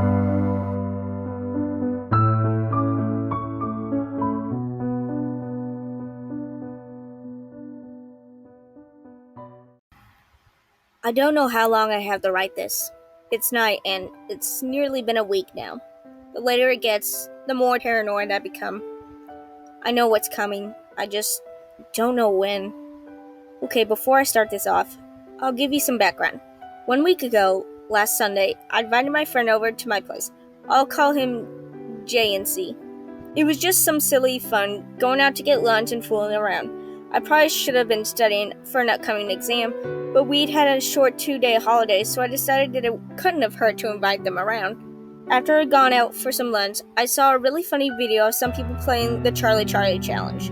It looked like a lot of fun, and we knew these games were bullshit anyway, so we decided to give it a try. The Charlie gave no results, so we tried a few more. We were going to give up and play poker when I found something that looked more interesting, the Satira game. I won't explain in detail here, because you can search it up. The main rules are 2 people face each other holding a coin. Jay and I played, while C watched, barely stifling a laugh. To start playing, you both flip a coin. If they're both heads, you can play, but otherwise you have to ask again. Then you can take turns asking questions and flipping a coin. Heads means yes, tails means no, etc. We were mostly joking, stupid, funny questions, but I decided to go on it. I asked, Satira, will I die next week? I flipped it. Heads. I mostly laughed it off. It was just a coin, so it was all a coincidence, right? Still though, I was a bit uneasy. Now to exit a game, you need to flip the coin at the same time, and you can only do once they both land on heads. We kept trying so many times, but it was always tails. Just as we were about to give up, it finally landed on heads. We got up and resumed what we were doing earlier. A couple of hours later, we were talking about dreams and hallucinations, which we all thought were really cool. Jay started talking about how we can actually have hallucinations by breathing in a special way. I believe it's called holotropic breathwork. Sounds cool, so we all gave it a go. I went first. After around 10 minutes, the hallucination started. I found myself in an infinite large field stretching endlessly into the distance. Off to the right was a small, faceless girl. I tried to go over to her, but she suddenly looked at me. She didn't have eyes, but she knew I was there. The faint marks on her face contorted till it looked like a smile. The hallucination abruptly stopped. It was so unreal, and I felt very uncomfortable. I'll admit it, I was scared shitless. Over the next week, I was on edge. My mental health was deteriorating. I looked like a train wreck. I wasn't doing any homework. I was losing so much sleep because I would always see her in my dreams. I tried talking to Jay and Z, and they both said that they'd seen her too. I remember the question I asked. Hal had said I would die in the following week. I could barely take it anymore. I was seeing menacing shadows in the corner of my eye, and then they would disappear. I felt like I was being watched. Well, it's Sunday now, and according to the ghost, I should be dead soon. The lights are on and my doors are locked. I'm not sleeping tonight. I keep hearing noises. Just now, though, I remember something. There's still one more question I can ask. I grabbed the coin I used to play last week. Sarah Satira, am I still playing the game? I think you can imagine what side he landed on.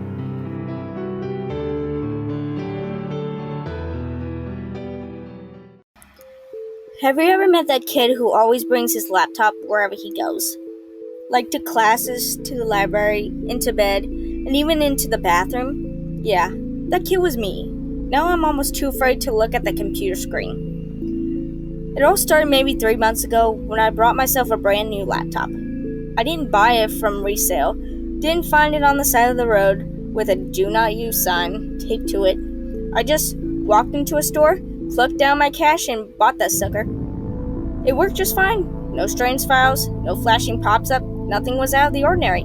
Hell, even if it was to happen, I wiped the entire hard drive within a few days to change the operating system. I've never been a real fan, for lack of the word, tablet-y feel that Windows 8 has, so I swapped it out for some good old-fashioned Windows 7. Again, I got the Windows 7 copy for a reliable source. An old friend of mine did the whole installation for me. He always been my go-to guy for computer work, and he didn't let me down this time either. My copy of Windows 7 ran perfectly. I had the full Microsoft Office set, got my internet set up with Chrome, and set about using my laptop. Nothing about it seemed strange until one day about 2 or 3 weeks ago. As I was surfing the web, I got a pop-up. As someone who stored a lot of important files on my laptop, school projects, some fiction writing I had done, and my iTunes library, to name a few, I kind of freaked out. It wasn't one of those, "You're the millionth visitor, click to claim your free iPod" kind of pop-up. It was the worst kind of pop-up, a talking one. "Your computer is infected with malware." A rather upbeat voice told me. My blood immediately froze. Great. Just fucking great. Now I get to deal with this stupid scareware virus.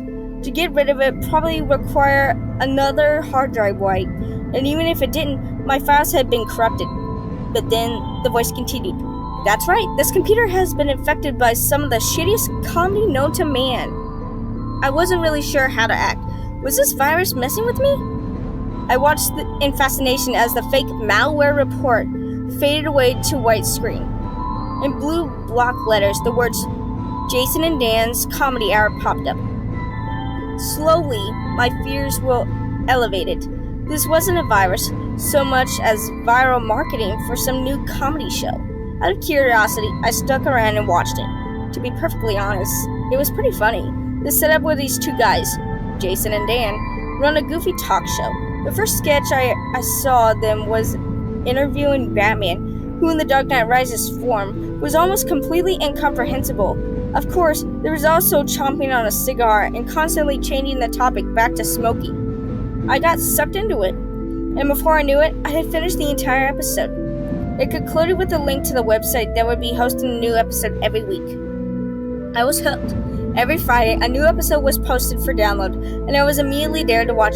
They were all followed by a similar formula, with them poking fun at movies, celebrities, and pop culture. Both of the characters were interesting as well, as they really played off each other. Jason was a fast talker. His motor mouth prompted him to spat off his wisecracks, and one of his line zingers almost non-stop. Dan, on the other hand, was more laid back and quiet, but was always ready with a snarky comic whenever the time came. It was funny. Often off the wall, absurd, and all around fun to watch. Then came the episode that got me where I am today. I got home for class for the day, grabbed my laptop, and logged in. I made a virtual beeline for Jason and Dan's website and found their latest episode. It started to download and it saved to my computer as keepemlaughing.wmv. I clicked to start the video and treated myself to yet another great episode. Nothing seemed out of the ordinary. They cracked a few jokes, did the few interviews.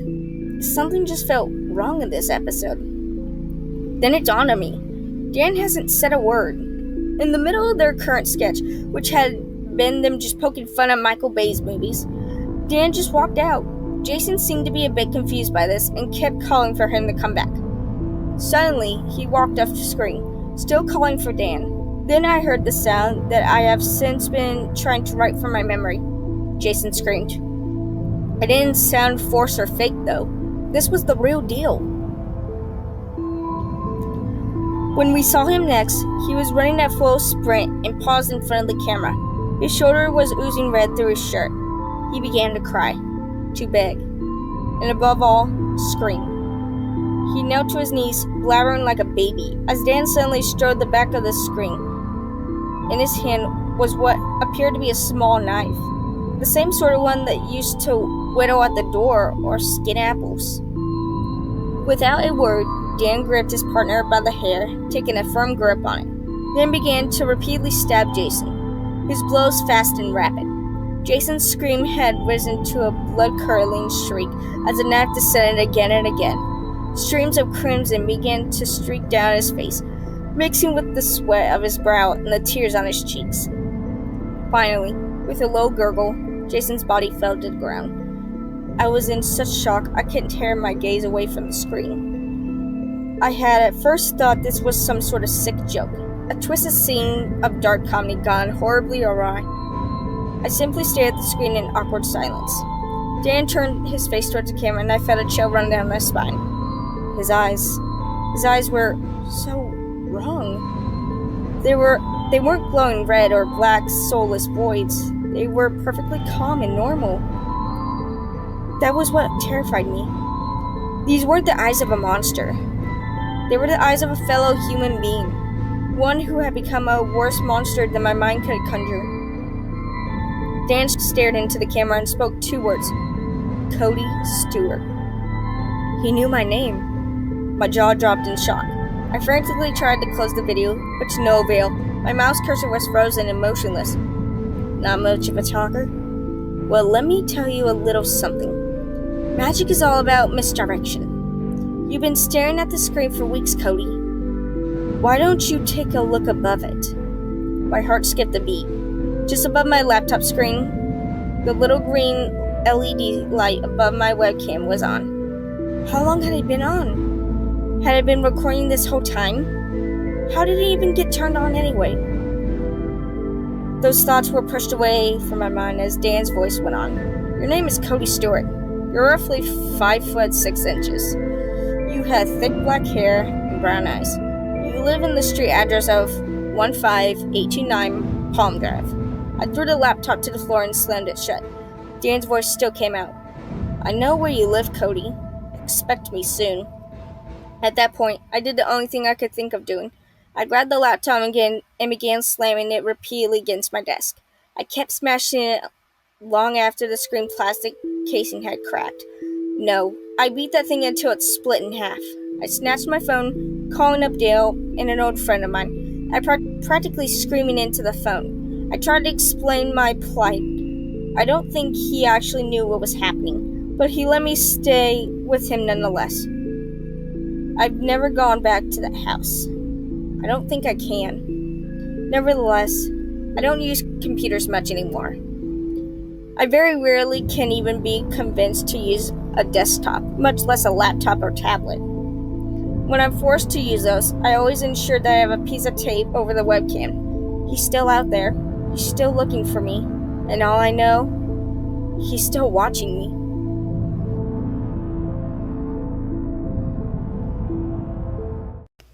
It's the apocalypse, Pete, yelled Jacob as an explosion lit the skies.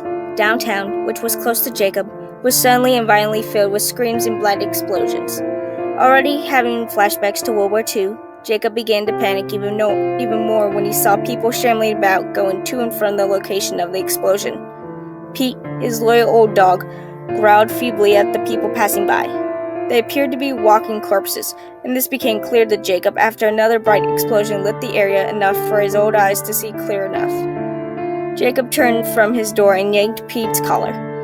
The old hound went tumbling in with Jacob as he slammed the door shut and went about setting the various locks in his house. After securely locking down his house and setting in place his window bars, he got up the nerve to take a peek outside.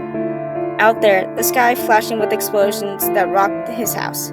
Suddenly, a face popped out right in front of him. Startled, he fell back and onto his coffee table.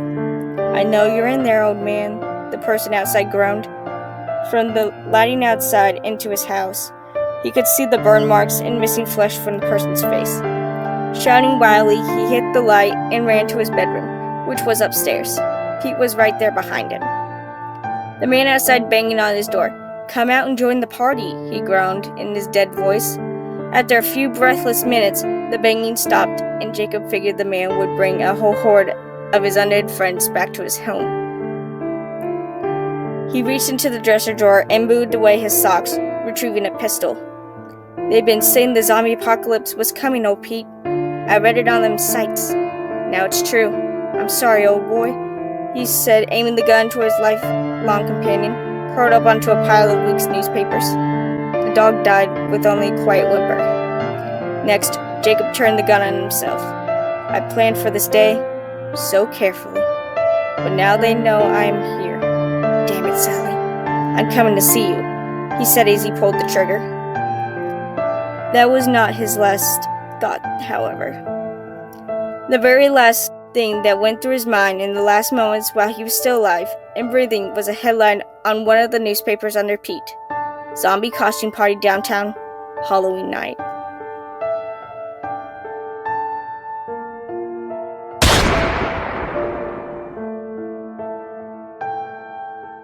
Halloween is by far my favorite time of the year.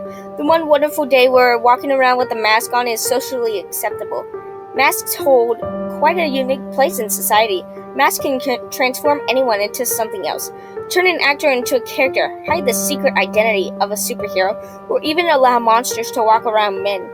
You never know what's behind a mask until it's taken off, but that's the best part of Halloween. No one is going to take off anyone's mask. There is no gang of teenagers with their talking dog there to strip away my disguise and reveal the truth beneath. No, this is reality, and on Halloween, I'm perfectly able to hide in plain sight. Of course, wearing a mask has its own special meaning for me. I'm not an actor, superhero, or even a monster. Not in the fictional terms, at least. No, I simply use the mask as a means of entry. Any mask works, really, as long as it covers my face. I manage to use a different one every year. All I need to do is walk around the streets of my suburban neighborhood, wave my way through various decorations, and dodge packs of trick-or-treaters until I hear the familiar blaring of loud music. Like a sailor to a siren at sea, I'm drawn to the music, to the party that animates me. Yes, this is why Halloween is wonderful. No one seems to ever question all the door-to-door party Halloweeners. All I really need to do is knock and wave when the door opens. The mask makes people just assume I'm there for the party. Hell, sometimes people just leave their front doors wide open, allowing even easier access to their home. On Halloween, no one gives a second glance towards a masked man making his way through their midst, which is what makes my hobbies oh so fun. They're completely oblivious as I approach their food. They continue to chatter and gossip as I add my own special ingredient to their own bowl of punch. They continue to dance and play as I stab small, sharp needles into their chocolate and sweets. It is not until their first friend drops to the floor, neither choking on the poison or coughing up bloody needles, that then people start to panic. This is the same every year. As soon as I leave the party and hear the echoes rising behind me, an unstoppable grin forms under my mask. Screams of terror are such a pleasant noise for such a pleasant holiday. I've always been a scrawny kid since I was in elementary school. Granted, due to my semi-decent sense of humor, I was never bullied, but to the opposite sex, I was never determined attractive or dateable. Friend zone was the national I inhibited until the age of 25. I was completely fine with it. Of course, I crave the attention when it comes time for the homecoming dance or prom, but I always managed to get a friend with me to help me out of my pity party. After high school, I went to a local college and graduated 5 years later. I ran out of funds, so I worked the sales after my sophomore year to make enough money to last for 2 more years. On my graduation day, I looked back on the years I spent in college and immediately felt regret. Every day after my classes, I would just go back home and eat dinner with my parents and go to my bedroom where I would spend the whole night surfing the web and reading. I made a couple of friends and had a date that ended terribly, but I just felt like I never truly utilized college for all it's worth. I was accepted into an out-of-state college, but I decided against it because I didn't want to get far out of my comfort zone. Same. After college, I tried to find a job that went along with my major, English, and I found it was pretty much impossible to get a teaching job in the town I lived in. After 4 months of looking for a job, I decided that any job was good as any. After 4 months of looking for a job, I decided that any job was as good as any and went to a local elementary electronics store for an old job back. The manager was more than happy to take me back, as I was the top seller every month I was there. I don't like to go out and make friends, but I was definitely good at making people spend their money. When I came back from my first day back, 3 days later I realized that was a completely different crew except the manager. There were 3 salesmen, Mac, Vance, and Jonathan, and the manager, Anthony. Before I came back in, Mac was on the top salesman for the past 6 months and we automatically did not like each other. Vance was the lowest salesman, but he always cleaned the shop up and made sure all of the inventory was correct. Jonathan was the middle tire salesman, and we became best friends. There really wasn't much talk about the old sales.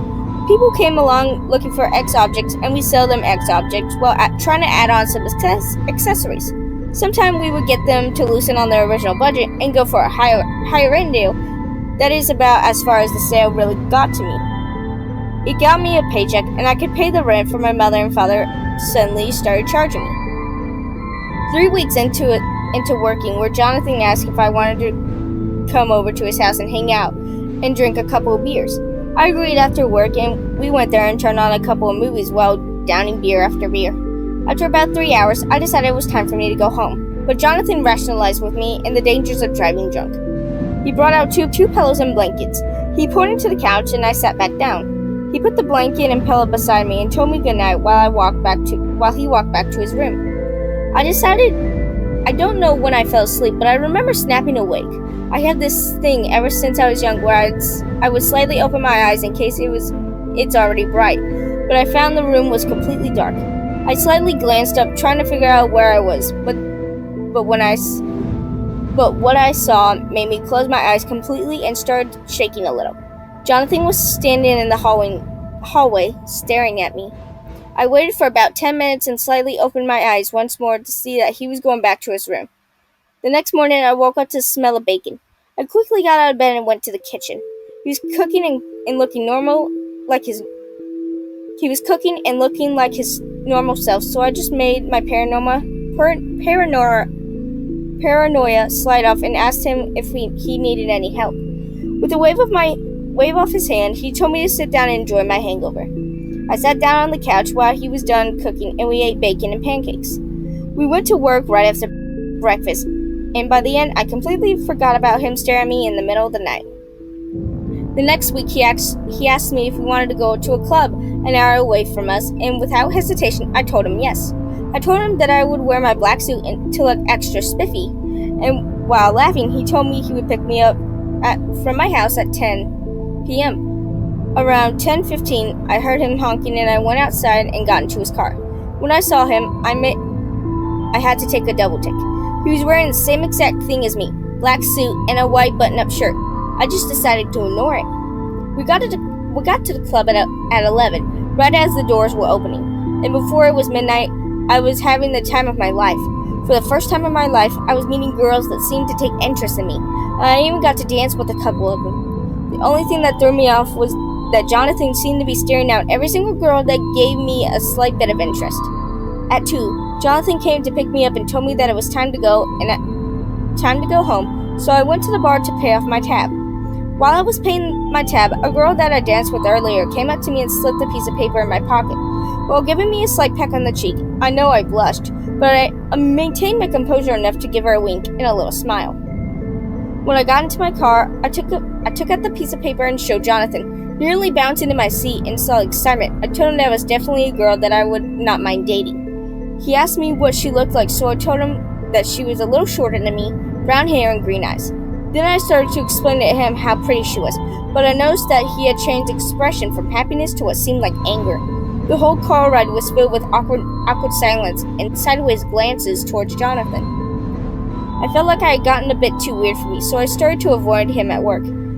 It worked for the first 3 days, but I noticed he had started to follow me around.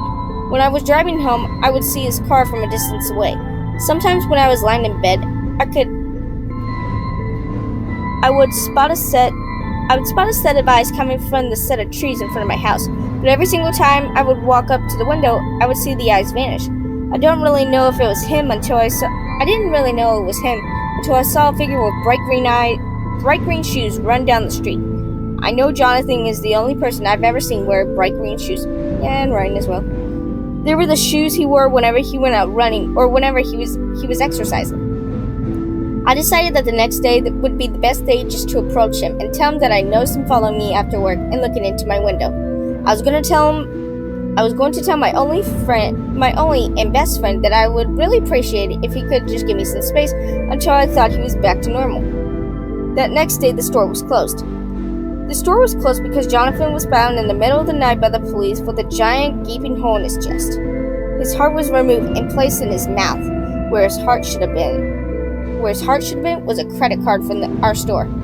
The magnetic strip was ripped off, and the name and card number had been grinded off into his stomach with a serious cut to reveal a note.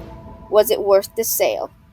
I know I wanted to give him some space, but I never wanted him to die.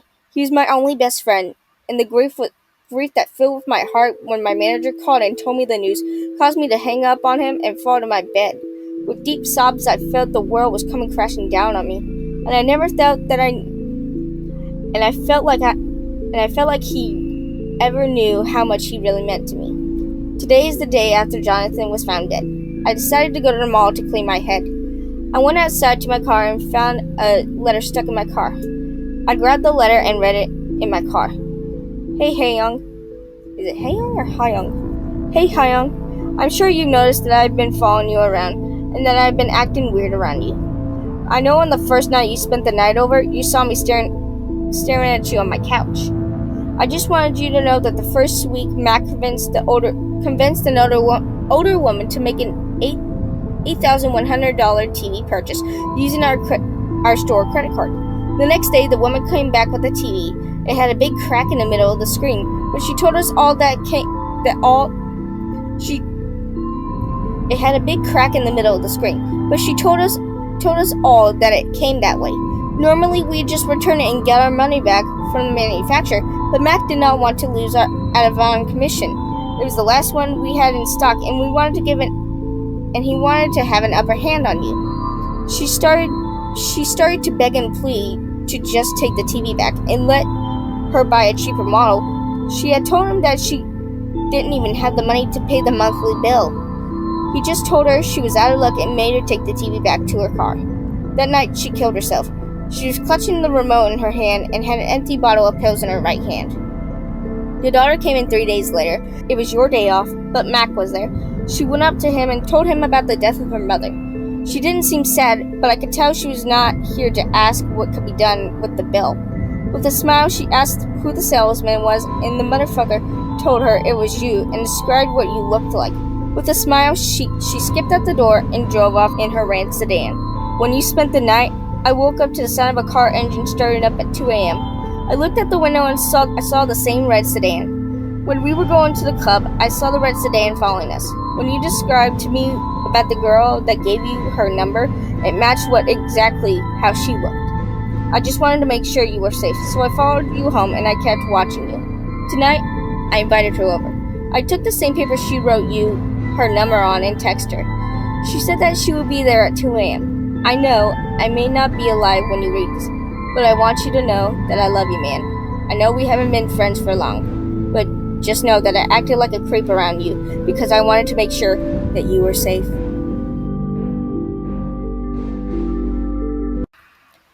Her hands grasped and pulled at my hair, sweat glistening across our bodies as she thrashed atop me. Swears and cries rang through my bedroom as I held her thighs fast to the sides of my head. I didn't understand women. Why was she hollering and calling for God? The line worked fine at the bar, cheesy as it was. I was honest, man. Sit on my face, and I'll eat my way to your heart. Why is she so mad that I started chewing? I'm that guy who will swerve across 3 lanes of traffic without hesitation because I spotted a sign for a garage sale. Doesn't matter that I don't need anything. Doesn't matter if there are 3 or other people in my car with busy lives and no interest in digging through someone else's trash. Garage sales are like magical dimensions where anything is possible and no reality is only suggestion. Entire sofa for $50? No problem. They're just happy for someone to get rid of it. Grandpa's medals from the war? Well, who is he trying to impress now? The literal holy grail? Why not? It's gonna be somewhere. Some dude's kid's probably eating cereal out of it. But by far, the strangest thing I've ever discovered in years of hunting was a little black notebook bound with leather straps. A death note, if you could say. When I noticed there was writing inside, I snuck behind a big stack of old garden chairs to snoop miraculously through someone's personal life. The erotic short story of a bored housewife? Maybe the daughter's scandalous journal for young love and heartbreak. It's a garage sale, baby. It's all fair game. I was immediately disappointed upon closer inspection. The first few entries were composed of big blocky letters, like a child might write. A day at the pool, the stuff he learned in class, and the new friend he met at the park. I was quickly losing interest, and was about to return the notebook when I realized I recognized the person he was talking about. Devin was my best friend in 3rd grade. He used to build pillow forts in his parents' house. And there it was, the next entry about the fort, about the secret passage we made back in the back so his cat could still visit when the door was closed. It's been years and years since I last thought about that. But how did these people get my diary? I wasn't even the same state that I grew up in anymore. I watched the homeowner suspiciously while I bartered over an old TV. Clear face, slightly balding, broad smile. Nothing out of the ordinary. I considered asking him about it, but I decided it was too personal to explain. I slipped the notebook into my pocket and stood to leave. It couldn't have been stealing if it belonged to me, right? As I headed to my car parked on the street, I heard him call after me. Couldn't find anything you liked? I gave my best straight face and shook my head. Plenty I liked, nothing I needed. It's hard to tell when you're gonna need it. Until we need it. Take care. I was gone without looking back, too impatiently to drive my way back home. I stopped in a coffee shop around the corner to continue pursuing the bizarre discovery. Flipping through the book, I noticed the handwriting slowly refined as I progressed until it identically matched my own. This wasn't my childhood relic. The entries spanned over the course of years. It seemed impossible that I could have kept this for so long without any memory of it.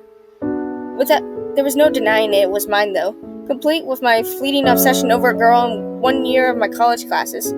I was too shy to talk to her, so I'd just sit there, the road behind her, and daydream the hours away. She dropped out a few weeks later, and I missed my chance to even say hello. I was so embarrassed by my ineptitude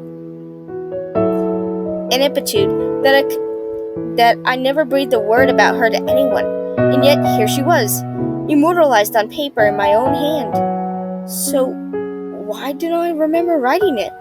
The farther I go back to the book, the more insanely that question became. The writing became sloppier as though rushed. Entries became shorter and far between, just a few lines per month. I could still recognize the events of my past, but the language became darker as I expected. I should just kill her. Break her neck as easily as her heart. Damn it, let me redo that. I should just kill her. Necks break as easily as hearts. Maybe easier. She didn't love me. She can't love anyone but herself. I'd spare the next sucker she decides to fuck a lot of pain if I just kill her. That was written by my ex-fiancé, only a few months ago. The breakup was stressful for both of us, but we'd parted on good terms. Sure, there was some lingering resentment and disappointment that I'd had, and I'd had some pretty nasty thoughts about her, but I'd never considered something like that. My diary said otherwise. She gets home late on Tuesdays and Thursdays, it read. 10:30 p.m. At the bus stop.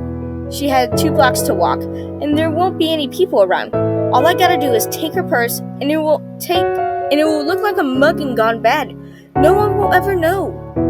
The next few pages were really hard to read. I kept glancing over my shoulder in paranoia, as though someone in the coffee shop would read over my shoulder and call the police. I moved to the corner which had opened and continued to read.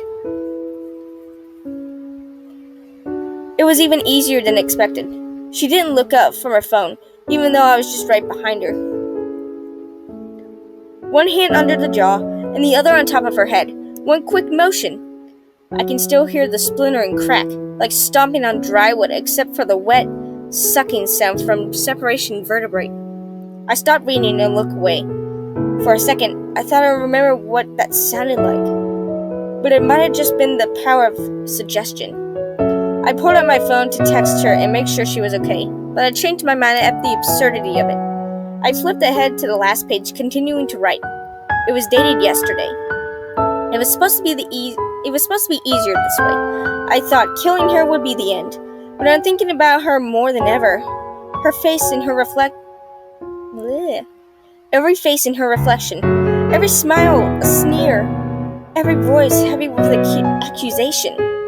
I think I'm gonna go insane if I can't get her out of my head. I want to forget. I need to forget. And yet if I do, how much of me will disappear with her? I need to forget. The words rang in a bell in my mind. As I was leaving the garage sale, the man had said it's hard to tell what you're going to need until you need it. It had to be a coincidence, or maybe I just needed to be. I scanned every page until the end of the book, but they were all blank. I picked up my phone and called my ex. The ringing seemed to go on for an eternity, but it was only for 3 repetitions before it connected. I asked if she was there, my voice cracking in my throat. There was crying on the other line, then a sniffled apology. I recognized the voice as her mother. She's gone. Last week. Please don't call this number again. The call ended abruptly. The coffee shop suddenly felt much louder than a second ago. The sound of the cash register opening made me jump. People seemed to shout at one another across the room. I stumbled outside, and the traffic was a hurricane whirling around me. Then to my car, lurching onto the street with the chorus of horns shaking me to the bone. I didn't slow down until I slammed to stop at the garage sale once more. All the other prospective buyers had gone home. It was just a homeowner sitting in an old gardening chair facing the street. He wasn't reading or doing anything, just sitting there and waiting. He smiled as though expecting me when he got out of his car. Forgot something? He cried. Forgot some? He asked, his voice coy. I didn't kill her, I blurted out. I hadn't intended to say that. I didn't know what I intended to say, but it wasn't that. He laughed. Why not? Because I'm a good person. We both are. Whatever. I didn't go like that. How did it go then? He asked, casually reaching under his chair. Like this, maybe? He produced a small stack of notebooks, each a different color. He opened the red one seemingly at random and began to read. Love survives, love endures. There was once a time when we fought a lot, but in fighting, we learned more about each other than we ever did when easy times. We showed each other our deepest insecurities and vulnerabilities. We gave the other the power to destroy us, and we loved each other for our mercy. I liked her because of her virtues, but I loved her because of her faults, because I knew she trusted me enough not to hide herself from me. What's that supposed to be? I asked. I'd been moving closer when he read it until only a few feet away. We were working on our wedding vows. Don't worry. It was just a first draft. Here, take it. He handed me the red notebook. I snatched it suspiciously, as though the man taking me hostage and just offered his gun. I snatched suspiciously, as though the man taking me hostage had just offered me his gun. I immediately flipped through the end and saw my handwriting with yesterday's date once more. 1 dozen eggs, diapers, not the plastic crap, garden hose. What the hell is this? Things your wife wanted you to pick up on your way home. You'll find her waiting for you if you go now. Or maybe you prefer the blue notebook. You never met her at all because you just wanted to finish your PhD. Is that what you want? My face must have betrayed my confusion, because he laughed again. A lot of folks think they can only affect their present, because they're all they can see. But every second you're alive, you're only making more past. Keep that in mind next time you make a decision. Is this the past I want to live with someday? He offered his open hand to take the red notebook back, but I clutched it to my chest. I turned away without another word, gripping the notebook so tightly that the cover cut into my fingers. I was scared to think of what might happen if I opened any more time here. Besides, my wife was at home, and I wasn't going to keep her waiting forever.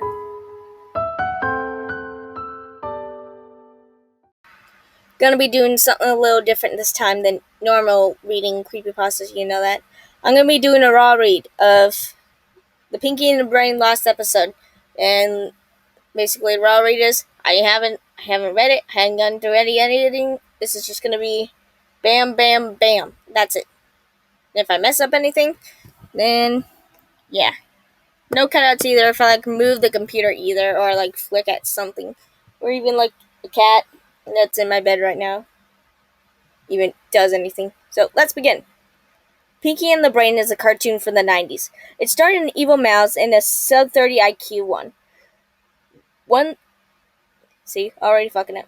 And they plotted evil and shit for who knows what reason. Some suggest that their cause was world dominations. After analyzing their symbolism in the cartoon in search of a master's thesis topic that could get them through their mail order universities, create your own degree programs. And those imaginary students were right. It was later learned that the creators of the show were into BDSM, kinky, and they later disowned the cartoon after realizing they had revealed their fetish to the world by projecting themselves into anthropomorphic rats, or mice, whatever. I don't want to disrespect those characters. I'd be like if I called you a turtle. Fuck you, Lisa Turtle. What the fuck just happened? What? You should have accepted my obsession gestures when you were still high and at Bayside's high. What is going on? What is going on? Can someone help me? I already want to stop. What is going on? Lisa? Oh my god. Regardless, I stared down at my TV dinner, chicken, potatoes, corn, and that piece of black magic stuff. What? And that piece of black magic that fluffs up in your microwave. You mean the brownie? Or the... Wait, I don't know. Do they even sell the brownies anymore? Oh well. It's probably plastic, but they call it a brownie. I knew it. As for me, I'm also brown. What? And ready to pot for the way life has fired up. And ready to pop from the way life has fired up my own nerves. Let me continue on. Desperately hoping to figure out where my life went south, I skimmed through my VHS tape collection. Pinky and the Brain. The penulant, if I can say it, Pemulant VHS Classic. One of the tapes read on its label. I went to pull the tape out of the cardboard sleeve. It had been splintered over the years, just like my soul was. Ha! I constantly cut myself on the edge, giving myself a piercing paper cut that I licked in hopes that I had struck blood. Why though? Obviously the tape slipped through my hands at one point. It would have hit the floor, but I had my TV dinner prepared, sitting right where I knew the tape would land, as I safely vowed. Fried chicken grease, smashed potato starch, and half-frozen brownies splattered all over the picture of Brain and the mouse's head, body, and asshole. What the fuck are you? What picture did you put up on here? I felt like there was a message somewhere in the incident, somewhere about life, or at least mine, but I couldn't figure out what the secret message. Just like I couldn't figure out a reason with living. If only life had a secret decor ring. It doesn't, but YOLO. At this point, I realized I had my VCR setting sideways. The proper way to set your VCR is vertically, so I readjusted it and put the tape in. A few minutes later, however, the tape stopped. The tape popped back out. It was burnt, steaming hot, volcanic to the tips of the paper-cut fingers. The tape had melted into some kind of liquid paste. It seemed like like all things I touched, I had ruined this tape, and any chance of figuring out how I ended the failure that I am today. I sighed deeply, and applied another shattered piece to my wrist. A piece of Scooby-Doo collectible jar I got as a Happy Meal toy a few years ago, that is. Luckily, I had another Pinky in the Brain tape. Pinky in the Brain. The last episode it read in size 26C symbiotic font. Strange. I don't recall the last episode of Pinky in the Brains, and since I found it, I guess it was no longer lost. I wish I could say the same about me and God. Can you not be a depressing asshole for 2 seconds? You're like Hannah Baker from 13 Reasons Why. Ha, suicide joke and suicide movie. Okay, I'm gonna move on. Now suddenly, right before my eyes, the title... Okay, if I can... Now suddenly, right before my eyes, the title metamorphosized to Pinky in the Brain. The once was lost but now it's found episode. At this point, I realized that God was probably real and watching over me. So I was no longer sad. Shut up, dude. Still, I realized that my VCR must have been broken, so I went into the kitchen and propped this tape into the emergency VCR. I opened the door and tossed the tape in, setting the timer to 5 minutes and 76 seconds, which I guess comes out to 6 minutes and 16 seconds. If you have no life and care about the accuracy of facts, I tend to tell you all these things. As I was sitting around waiting and masturbating against my doctor's orders, I finally heard a ding sound. I'm about ready to stop. What the fuck is going on? The tape was fried. Its insides were melted again. Yet again, I had fucked up. Just like Father always said I would. An exact way. But wait, what was this? A voice right behind me. Here, take this, a voice said somehow, reminding me of Orson Welles. I turned around. Now, I'm not sure what he got in, but a man with a large head who was otherwise a midget noticed me and offered me a gift. I'm so fucking confused. There was a stern look on his lips, and a strange vow of happiness emitting in his eyes. I came back in time to give you this. It was the tape I had just had, now in perfect freaking shape, and some sort of strange device. It's a VHS. I can't speak for God. It's a VHS player, the midget hissed. Why you gotta be a midget? Well, I set it all up and what to do. And what do you know? It worked. I told the midget that I was intruding on my property and he had to go home. He told me he had no home, and I said, don't we all? He said that's not true because apparently I have a home and he doesn't. I told him I'd be willing to keep him as my slave, and he bent down and started sucking on my cock before I could inform him that he was not that kind of slave to me. What is going on? What is going on? What is going on? Seeking how I just masturbated, I was not in the mood for anyone to even think about my dick, so I grabbed him by his collar and threw him outside like the intro of the Flintstones or something. What is going on? Cece, what is going on in this? Well, I was in the process of beating up the time-traveling homeless man and was telling him to get a job even though no one would hire a homeless person, obviously. He told me that he had already experienced my rejection of him when he had visited me in the past previously, and that I was going to pay for my disobedience and the horrific foul moral values with my life. I unwisely ignored his warning and was just happy that after walking back inside, these antics had taken so long that all the pre-episode commercials had played. The tape was already up to the show's theme song. It was already altered from the basic theme song I'd come to know and love as a youngin'. They're Pinky in the Brain. They're Pinky in the Brain. I'm not singing this shit. One shoots blanks with a semen, the others into chains. To get their hormones out, they prefer bondage a lot. They're Pinky. Pinky and the BDSM loving master-slave relationship. And as the classic DN followed, I went to press reject from the VCR. I was disgusted that they actually put a lot of sexual reference into a children's television program. Then I realized the irony as I was an adult watching the children's television program. I guess it wasn't my right to judge. I let the tape keep rolling. The episode began with the two mice, I said it right the first time, whatever, standing behind in the cage on the laboratory desk. An envelope on the desk was addressed to the show that the episode took place in New York, New York, New York City, New York State, 10108. I blanked out and thought that how the internet extravagates the goodness of the flavor of bacon. By the time I was back into enjoying the animation program, the two mice were in the middle of what apparently to be a tattling conversation. Pinky, are you pondering what I'm pondering? I think so, Brain. But why did the Twin Towers fall that way if they were just flown into? Thank you, Pinky and the Brain. What insightful intellect! I'm about ready to shut this fucking thing off. What is going on?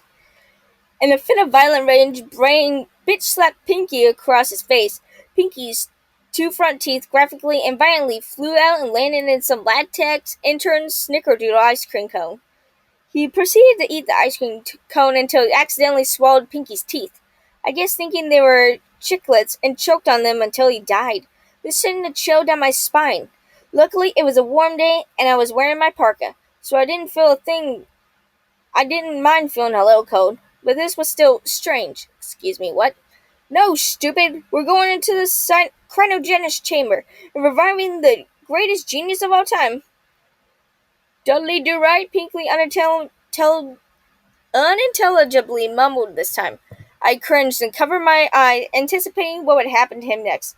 Ah, who needs you? Brain responds. He was clearly pissed off, and it looked like a vein was about to snap in his neck. I thought he was going to just hit Pinky violently again, this time, because I have an anxiety disorder. I was too scared to watch. Yet I peeked through two of my fingers and was surprised to cover my right eye when I saw what I saw. There was another cage sitting next to the one Pinky and Brain were standing in. Inside of it was a snake that, compared to the two, was as gigantic as a behemoth's inflated penis. What are you talking about? Nothing that the bars of the cage were actually far enough apart that the two could escape at any time they wanted to if they cared for. The Brain lifted Pinky and tossed him out of the cage and out into the horrifying creatures. The snake didn't hesitate to rip its fangs into Pinky's brain. As non-animated and actual life, very life-like guts and blood flew out and engulfed the entire television screen. I almost wanted to lick it just to see if it was real, but I only tasted my own blood and didn't want to risk getting an STD, so I just stared. What the You have to make everything like sexual or like stupid. I feel like this is a meme. This is like a troll thing. This is stupidly funny, but also fucking stupid. I opened up the VCR and checked the part of the label of the tape that was still visible. It now said The Brain, the one we once was lost and now it's found episode. Now I know what they're thinking. And I feel like I've said this before, but I'll say it again anyway. I'm no Galileo, and I'm no Sheldon Cooper. I'm not even Gales Worthley. I feel like you're just naming famous people because you're gonna suck their dick later. But there's one thing I do know. When it's wrong, that's no good. This time, I went to finish the job of erecting the tape. I got up from a very comfortable position, even though both of my legs had fallen asleep. But I woke them up and darted straight over to the player. I hit the reject button, and then again, and again, and again, and again, but it just didn't work. I don't work either, profoundly stated the mysterious voice in my head. It was the time-traveling homeless midget from earlier, and now he was dominating my thoughts, just like he wanted to dominate me in bed. What? Leave me alone, I screamed. But it was no use. The large-headed dwarf did shut off my TV, but in return he projected the episode into my mind. It was like I had a TV and floated it into my brain, and there was no way of shutting it off, like it was an Xbox One DMR or something. Thank you for the reference. The only way to win is to kill yourself, Mr. Small snickered. Well, shit, I just continued watching the tape in my mind instead. The brain had opened the door into the laboratory basement by attaching a string into the Dr. Seuss's The Grumblick themed Pez dispenser. What? Okay, whatever. I'm guessing there was some kind of joke about that, but again, I tend not to understand those kinds of things. Beats 4 more years of Bush, the brain mumbled to himself before laughing. That explained why I didn't get it. I'm not into good at politic humor. You're right. The brain switched on a light and hopped down the stairs with the greatest of glee. Seemingly symmetrical, he opened the book and found a downstairs desk. He had a swastika on the cover. It had a swastika on the cover. It was a rather crude looking one as well, as if he was drawn in the Comic Sans font or something. Obviously, this was logically falsic, as there's no way his brain's tiny hands could have ever been able to open a book. But that's when I remembered that I was watching a cartoon. Your face is a cartoon, I squealed my midgety master. Again, I couldn't find it myself to disagree.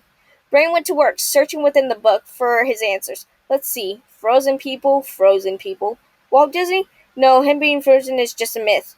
Nick Costy? Hell, not with what happened last time. George Justin? Isn't he make believe? Damn it, damn it, damn it, the brain cursed to himself, which wasn't very genius like, given that cursing is all for small minded people whose small vocabularies didn't grant them the ability to describe stuff like they wanted to. Those fucking imbeciles. Hester Kane. Damn it, I give up. The brain slapped the book closed as dust clouds formed and the fart sound was played to provoke a dark humor vibe or something. Despite that, this episode wasn't funny at all. You knew this You knew that his inability to find the right person was just building up to some sort of great suspense, and I didn't want to be around to figure out what actually to look for. Yet I had no choice but to keep on watching, even if I closed my eyes. The master midget would keep playing the tape in my mind. The brain put his palm under his chin to think. A few seconds passed. I had heard some tacking noise and was beginning to think that this episode was just a professionally done college prank. But then there was a hand poking in the brain in the back for acknowledgement, and I screamed. There, on the TV in front of me, was Adolf Hitler. What a twist! Brainy mouse, you creators have already set me free, and soon I will leave this tape and conquer the real Earth with the master race before you do. The brain shouted back. The brain stared back at him in horror. No, no, no! You have to You have to go with the gig, mein Führer. I almost said mean Führer. We have to pretend that it's just a show because if he knows, then they know. Too late! It's all too late!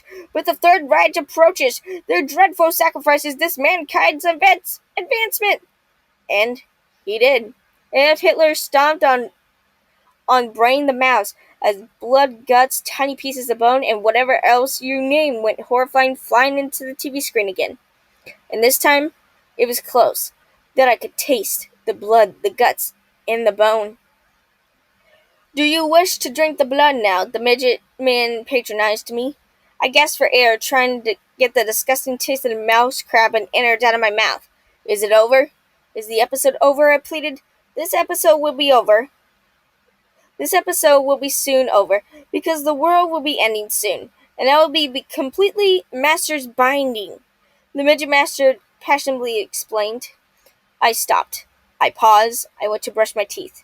And the more the flavor of death I finally started to leave my mouth. I jumped onto my bedroom couch and just laid my head down, full of anxiety, and not knowing what authority to call to inform the rebirth of the Third Reich. As the TV show itself, the ending theme played and the final episode ended. My eyesight went back to normal. One of my toe was covered in a brownish slosh that kind of looked like mouse droppings, but it was just reminding me of Pinky and the Brain's death more. I just let out a painful, saddening moan. And just then, there was a knocking on my door. Given that the time was unwanted, that it wasn't an unwanted intruder, but somebody with manners who had knocked like a gentleman, I was kind of happy to have a polite visitor. I wiped my tears on a period blood-stained Dunkin' Donuts napkin, and then went to the strangers and, Bob Saget, I know all about it. Let's sit down and talk about it a little. Let me guide you in life, Michael. That's what I'm here for. We made way for my couch, and it was I, sitting in his lap, as if I were his son, and he was actually Danny Tanner in the real life all along. You see, Michelle? Oh, it's not Michael, is it, Michelle? What? Is it Michelle or Mike? What is this? You see, Michelle, life is full of changes. Hitler will be returning soon, and the Jewish people will be eliminated if you don't do this right. What's right? That's right. Here, take this. With that, Bob Saget handed me a knife. I used it to try and cut an apple for him, but I accidentally slashed open my hand and bled a lot more. I knew that if I didn't bandage it up otherwise, or seek proper medical treatment, I would meet a sad fate. But if you were to kill yourself, you wouldn't have to see this fate of the Jews being overtaken by Hitler again. Even though you did want to die a few minutes ago, let it bleed. Thank you, Bob Saget. I'm good. Nope. Let it bleed. Bob Saget sang to me. Let it. Frozen? Are you shitting me? Let it bleed. Let it bleed. Let it bleed. Michelle, let it bleed. The strangest thing was that the Rolling Stones actually wrote a song called Let It Bleed. Did they? I actually don't know. Particularly as I dig on the Beatles' classic Let It Be, but Bob sang it in the melody that later song. This provided me with a deep and powerful series of thoughts as I allowed the blood to seep and pour and closed my eyes, waiting for death's door to approximately travel its way to me. I could feel a Charlie Chaplin mustache growing on me. I was getting a little shorter somehow. Violent thoughts began. Various groups of people began to fill my mind, but I wasn't going to let it be realized. As I let out my last breath, I knew I had done the right thing. The end, it says? The end? What is this? Did you become Hitler or Michelle? I don't know. Who wrote this? Who wrote this? Who wrote this? I have to scroll back down now. Who did this? Whoever did this. Actually, that was kind of funny. Thank you for taking on the first episode of A Raw Read. Will I do this again? I don't know. You'll have to see later. I am a robot. And now, back to Charlie Chaplin with the weather. This is the end of the joke.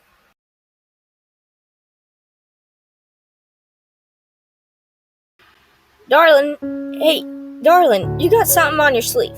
Carl snapped at his rapier long enough to shrug his shoulders and smile up to the waitress before driving back to the best damn sloppy Joe he'd ever tasted. It seemed he had lost all his sense of proper dining etiquette after his first bite, but it didn't faze her for a second. She'd seen that glassy-eyed gaze many times before. She tossed a few more napkins on the table and shuffled away to top off the customer's coffee. A little while later, Carl dipped the napkin in his water and dabbed the greasy red splotch on his shirt. He did it more for the sake of appearance than anything else. The shirt was easily written off in his mind as the worthwhile sacrificing for discovering the best damn meal he'd ever had. "Oh, darling, I don't think that's coming out," said the waitress with a motherly tone. He glanced at her name tag. "Can I get one more to go, Nancy?" Nancy smiled. "Sure thing, sugar." The 3-hour drive home was almost unbearable. He kept glancing at the greasy bag in the passenger seat. Carl couldn't possibly eat another bite, but all he really wanted to do was pull over and eat that sloppy Joe. He swiped the escaping saliva off the side of his mouth, then revved up his car up to 15 miles per hour over the limit. Carl didn't even think about unpacking his car. He just grabbed the doggy bag and rushed into this house. Moments later, the paper bag lay in shreds beneath the dining table. He carefully peeled back the foil wrapping, revealing the monster of a sandwich within. The cold, congelated mess before him seemed to taste even better than the fresh one he'd had earlier. Its soggy 6-inch bun didn't desolate him one bit. He devoured it quickly and wished he had another. The long drive between him and the only thing he cared to eat anymore was beginning to weigh on him. He'd make the trip straight from work on Fridays and sit down in his booth to 2 delicious sloppy Joes. 30 Joes would make the long drive home with him. But eventually, that wasn't enough to last him until the weekend. He was putting on so much weight, his girlfriend was always lecturing him for his eating habits. "Carl, you've outgrown your clothes 4 times in 3 months. That's not healthy." Carl hated to admit it, but he knew something had to change. His new place was less than a mile from the diner. His new job at the only gas station in town gave him plenty of chances to eat between transactions. He felt bad about how he left things between him and his girlfriend, but the rumors didn't last long. They'd even displayed a framed picture of him in his booth at the diner, which he visited at least 3 times a day. 7 months since the first life-change Joe, now he could finish 4 of them at a time. 2 for breakfast, 3 or 4 for lunch, 4 for dinner, and of course the occasional one as a snack. Carl didn't really think of much any more than just the next sloppy Joe, and he couldn't have been happier. The world seemed so much easier to traverse now. Everything just fell into place once he had slaughtered off all the toppings of the old life and focused what was really important to him. Hey Nancy, what can I do for you, hun? Well, I've been wondering. You guys are out in the middle of nowhere, but you stay so busy. How do you do it? Nothing to it, sugar. It's just all because of our loyal customers. Years and years of regulars like yourself. Just look around at all the pictures on the wall. Oh, that reminds me. I'm sorry to tell you this, but due to the raise in food costs, we have to start charging you $2 more per Joe. You okay with that, darling? This most recent cost hike didn't even seem to register in Carl's mind. He just absentmindedly said, uh-huh, as he looked around the photos of heavily obese people all the way to the ceiling in some places.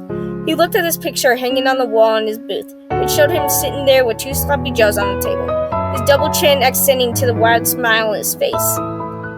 He glanced down at his table and realized it was pushed so far as it could go on the other side of the booth to allow him to slide in and out. There wasn't enough room for even a child to sit on the other side, and his gut already pressed against the edge of the table. Carl took the picture off the wall, pushed past Nancy, and headed towards the bathroom. He stood before the mirror and compared himself to the photo. The guy in the photo was much bigger than he used to be, before all the sloppy Joes, but his image in the mirror looked like someone who had eaten both of those guys. Carl pinched the rolls of his fat under his chin and jiggled them. He thought about how he used to be fat as lazy, insecure, and even stupid. He seemed strange to him since he started putting on weight. He never once saw himself that way. His gurgling stomach reminded him of the 4 Joes being prepared for him right in the kitchen. He suddenly felt sickeningly hungry. He came out of the bathroom and started to scrutinize the photos in the hallway. Nancy stepped up to him. Oh, I wouldn't count on them if I was you, hun. Your order will be up soon. Why don't you go sit down? I topped off your sweet tea. She began to walk away as Carl spoke up. All the people in these photos are dead now, aren't they? Nancy sighed and turned to face Carl. Most of them, but don't you think about that, sweetheart. All our regulars are the happiest they'd ever been right to the end. The ding-ding-ding of the order up bell yanked Carl from depressing empathy. I bet that's your Joe right now, darling. She gave his fat shoulder a reassuring squeeze and headed over to the next order window. He stood there at the entrance hall and looked out the diner. The place was crowded as usual, with familiar faces who'd watch over the months bulk up like himself. Foot-long chili dogs, fried chicken with pasta, double bacon cheeseburger, chicken and waffles, sloppy Joes, and all sorts of other huge portions of artery-clogging foods they were devouring by the perfectly content customers. He wondered how many of them would succumb to heart failure within the year. Carl slid into his booth, sipping his sweet tea, and thought about how the overwhelming contentness he'd felt since he moved to the little pass-through town. He hung his picture back on the wall as the thought of the picture it would replace came to mind. He vaguely remembered Nancy telling him her name was Ginger, so she loved their chicken and waffles. He recalled how happy she looked with the bottle of syrup in one hand and a fork in the other. Nancy showed up with 2 trays and expertly transferred his 4 sloppy Joes to the table. Let me get you some extra napkins. Carl looked down at the 4 huge sloppy Joes before him and uttered, Happy right to the end, huh? Nancy beamed a wide, toothy grin at him over her shoulders. That's right, sugar. Carl patted the side of his belly and expertly grabbed Sloppy Joe with both hands. Well then, tell the cook to get 1 more ready for me. I want to try for 5 today.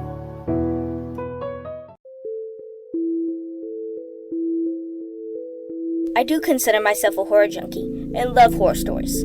But occasionally, I will find myself on borderline deep websites just to induce fear on myself via horror stories online. But on this particular day, I made a haunting discovery, around page 1240, under Give Me Nightmares on Google.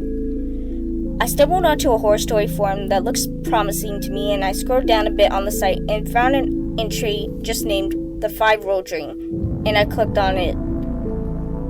This is all it said. Now, if you clicked on this post, you already know Rule 1. That being, this is a dream with 5 rules. Also, if I'm correct, you are very confused.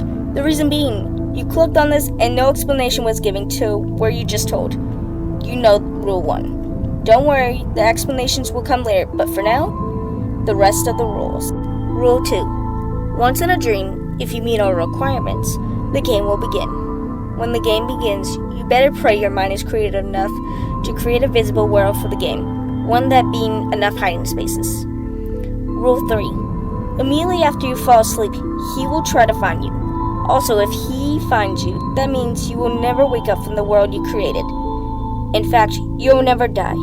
But if you think you just get off being just fine, but if he doesn't, you'll get exactly what you wanted in the moment leading up to your slump.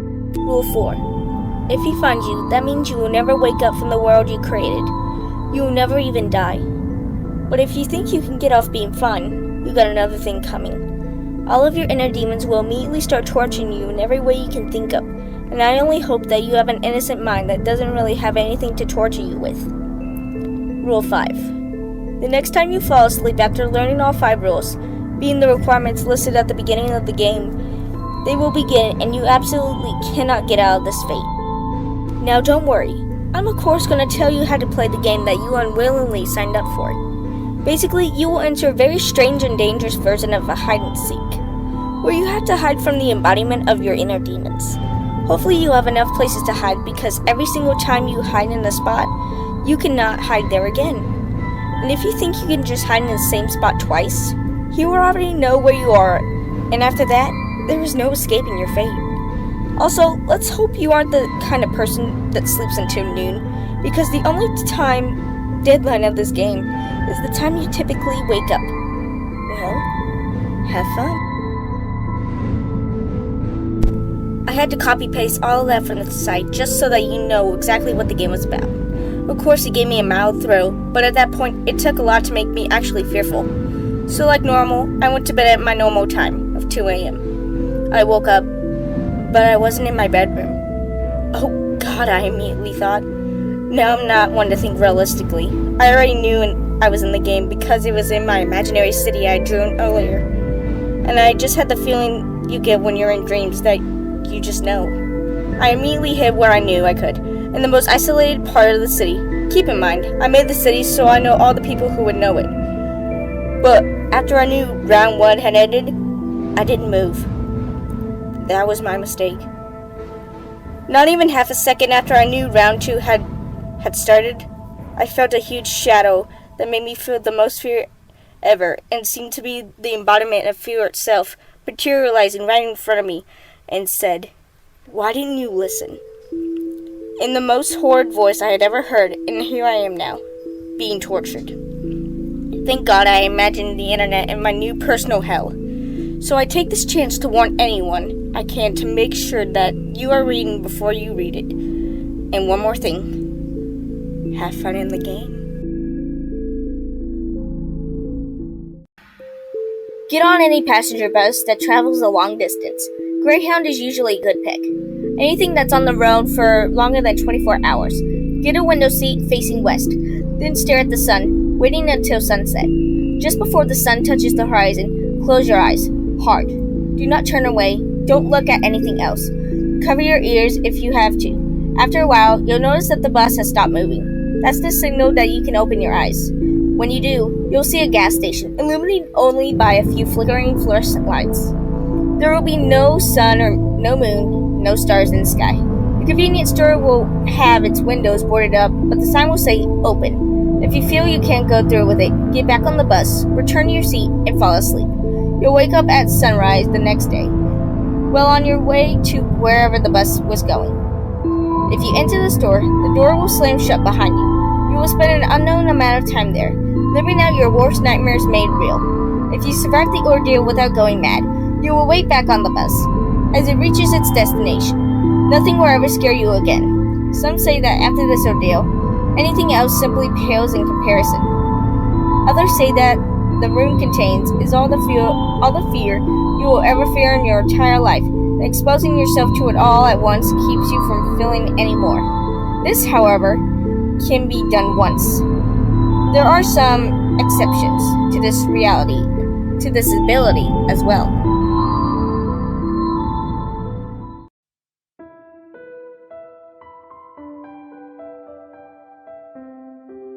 Today I drove my 7-year-old son James into town to go Halloween shopping. I didn't have to buy any candy this year because we live in a cul-de-sac out in the middle of a farming community on the outskirts of the city. I moved last year because I had divorced my wife and lost my old house along with the custody of James. It's rather the shit end of the stick, but James and I love Halloween. It's one of the few times a year that Tracy finds it acceptable for my only son to come visit me.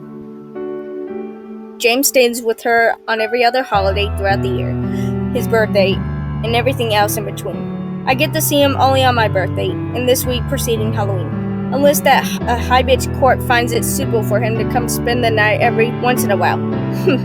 Frankly, I'm surprised she let him come shopping with me. Upon pursuing the aisles, James showed a strongly affinity to a flamboyant green and purple Buzz Lightyear costume. It's really typical for a kid to have an eye for the most expensive thing on the rack. I didn't have the heart to say no to his bottomless blue eyes.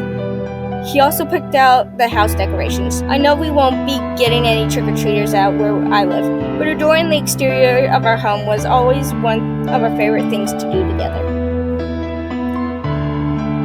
It looks like James and I will be having some competition for the best Halloween decorations award, which sadly, in this neighborhood, is only a pat on the back.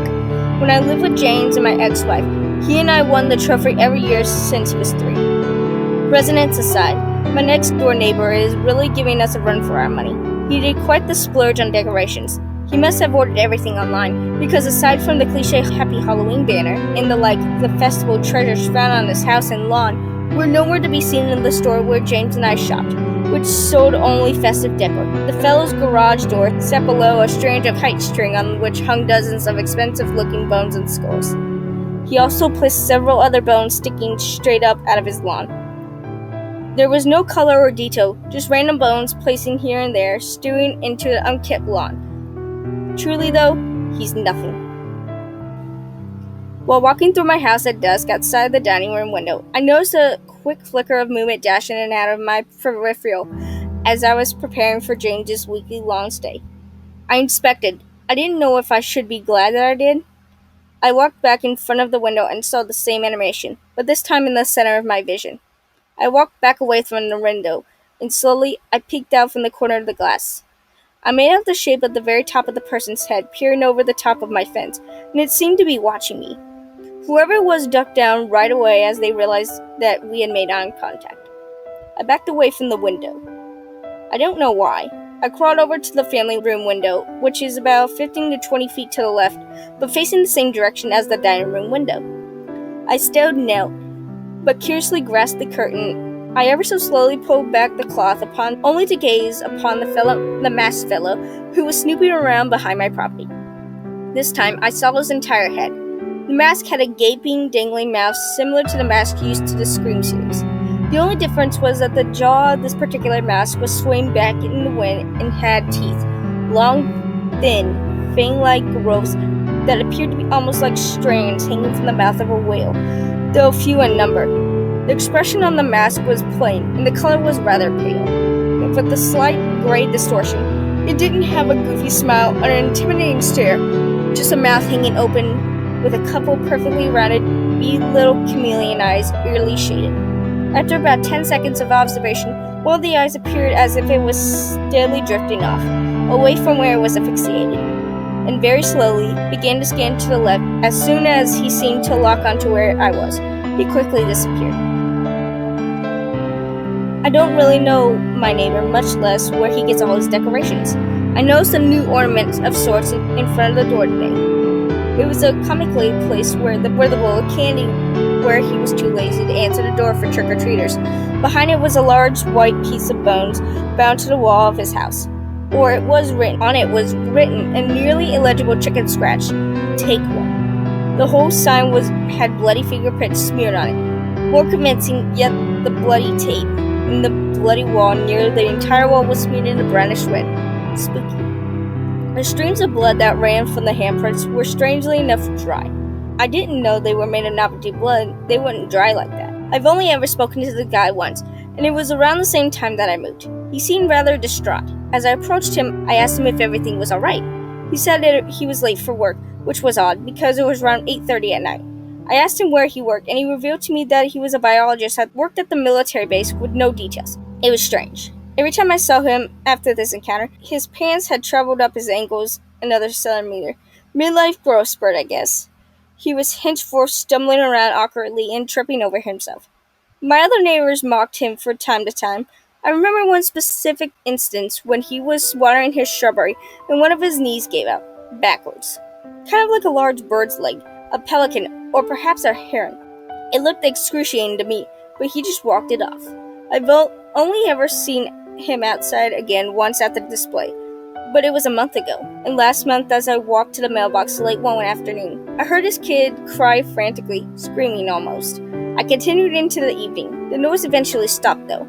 I was having trouble sleeping through that horrifying racket. I seriously hope he had his parenting privileges revoked. However, I've never seen his kids. Let's hope he's an uncle. Ever since James arrived earlier this week, he had simply adored the idea of removing his costume. Little Buzz had been running rampant throughout the house quoting Toy Story. He hadn't distorted once since he put it on, save for when I demanded he allow me to wash it, because he was quite literally rolling around outside in the dirt. I haven't seen any more of this weirdo in the mask lately. Probably some mischievous kid from the neighborhood behind mine. It's called dissapoint too, just a bigger one. There's a dirt road that accompanies an irrigation canal separating the two neighborhoods. My house is the furthest house from the main road, and the canal runs parallel to my fence. I don't know of any bridge he could have used to cross from, but I never looked back there, and I don't particularly care to. Neighbor man brought a new ornament, 200 feet of life to accompany the 200 feet of intestines he had previously thrown all over the tree in the front yard.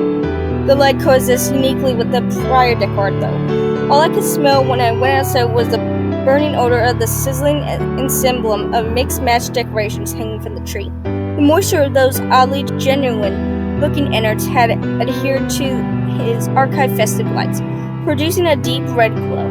Intentional or not, the smell was almost enough to echo a complaint out of me. Almost. Come to think of it, the smell wasn't so bad. Almost like a barbecue. I'm going insane. No simple words can properly describe what I believe I have witnessed. As the sun was setting this evening, I got another glimpse of this masked man. What I saw now was not all what I had described as a mask. I was sitting in my living room reading. The bay window in my living room overlooks the entire street, and I had my blinds open. I had startled and looked up at the window towards the nearly disbanded sun because I had heard what sounded like an asthmatic man gasping for air through a megaphone over the top of a vocal, frantic cat. I stood up from my couch and walked briskly towards the window. I cut my hands above my eyes to deter the sunlight and pressed my face towards the window, and I saw it. It was pursuing a small cat. It ran like an ostrich. Where it was not bald and discolored, it was spotted with long patches of spindly hairs and networks of pulsating blue veins. Thinning, isolating strands of gray hair flat against its flaky, decomposing head. Its flapping, low-hung chin keeping rhythm with its bouncing stride as the sprinting thing began to overtake the creature built for agility. Ultra-thin, ultra-broad shoulders, dutifully butting up and down in harmony with its branch-like arms, easily giving it a 5-foot reach. Mammoth hands, chopsticks fingers, and those repulsive chameleon eyes, buckets of jewels spit impatiently from behind its hellish teeth. Altogether, I observed an 8.5-foot freak show with greasy hair practically leaping from yard to yard, chasing this poor kitten for a reason obstinately behind simple substance. The cat approached for a fence on the left side of the street. It leapt towards a delusion of safety. The beast proceeded to effortlessly jump the sidewalk over the lawn and snatch the animal from the top of the fence with its talon-like claws. The cat didn't stand a chance, nor did it even manage to voice a squeal. The thing disappeared into the shadows with its meal, an unforgettable 2.5 seconds. Though I thought of my son, he could have very well been in the place of the plaintive animal. No, I should never say a thing. Regardless, what am I to do? Forgo what little time I have throughout the year with my boy because the scary monsters are the loose? Tell my ex-wife that my neighborhood is in the middle of nowhere, has become too dangerous for our son to stay with me? Will I rifle and hunt the thing myself? No matter. With only 2 days until Halloween, I doubt there will be any trouble. I thought about calling the police, but for what exactly? I definitely couldn't call in and report a burglar, or even anything human for that matter, because they wouldn't be looking for what needed to be caught. No one can know. Earlier tonight, my neighbors threw a street-wide costume party at their place down at the entrance of the house. I didn't go because I had to work late, and after I picked up James from his friend's house, we anticipated having a game night with just the two of us. Sometime during the night, James took a bathroom break. He was gone for over 15 minutes. When he returned, he seemed excited to inform me that he looked out the living room window in between the blinds and saw that he described as a really tall, weird-looking person with a bag, running patiently to the house where the party was being held, empty bag in hand. According to James, it would disappear into the backyard of the house, and seconds later bolt out of the yard with a full bag and tear off towards the neighbor's house, wearing a costume. It repeated this process several times, each time wearing a different costume than before. He said on this last round, it stopped in the middle of the street, cocked its head to the right slightly, and its right eye slid to the side of its head and stared at him as if they weren't blinds between them. He said it would turn its head 180 degrees and lock eyes contact with him, and then its casual mouth sluggishly transformed into a probing expression, into the widest smile he'd ever seen. Millions of teeth were his exact words. He said that its smile had hastily collapsed, dropping the chin to a visible freefall, which ended with a swinging slap of its chest. It then darted off to its reclusive neighbor's yard, and that was when James decided to come alert me of his findings. I thought of that horrid monster smiling at my beautiful boy. I despised the idea. I tried to envision what that particular smile might look like, though, but I really couldn't. I didn't think of flapping maw, that gargantuan that had the muscle to maneuver that flailing shed in the first place. Then again, it had to eat sometime. More decorations were stealthily, as always, erected by the mysterious neighbor, a couple dozen or so skeletons, all the different sizes, all dressed in cliché Halloween attire. There were a Marilyn Monroe skeleton, a Darth Vader skeleton, an Abraham Lincoln skeleton, so on and so forth. Every one of them was strung up on the back of his neck, feet swinging, head looking down. I really wanted to ask this guy how he comes up with all this, where he gets it all. Perhaps if he knows that last night's rain washed up the color off most of his knickknacks. Gotta hand it to him, though. That slew of morbid decor and the combination of his filth-run-in, cobweb-covered home emits a true horror movie's feel. It's now just past midnight. I just got finished with work. I brushed my teeth, and now the doorbell is ringing again, and again, and again. Reluctantly, I rise up and walk towards the door. I open it. My neighbor. No, the freak next door, but the fellow who lives behind me on the other side of the canal. He's disgruntled.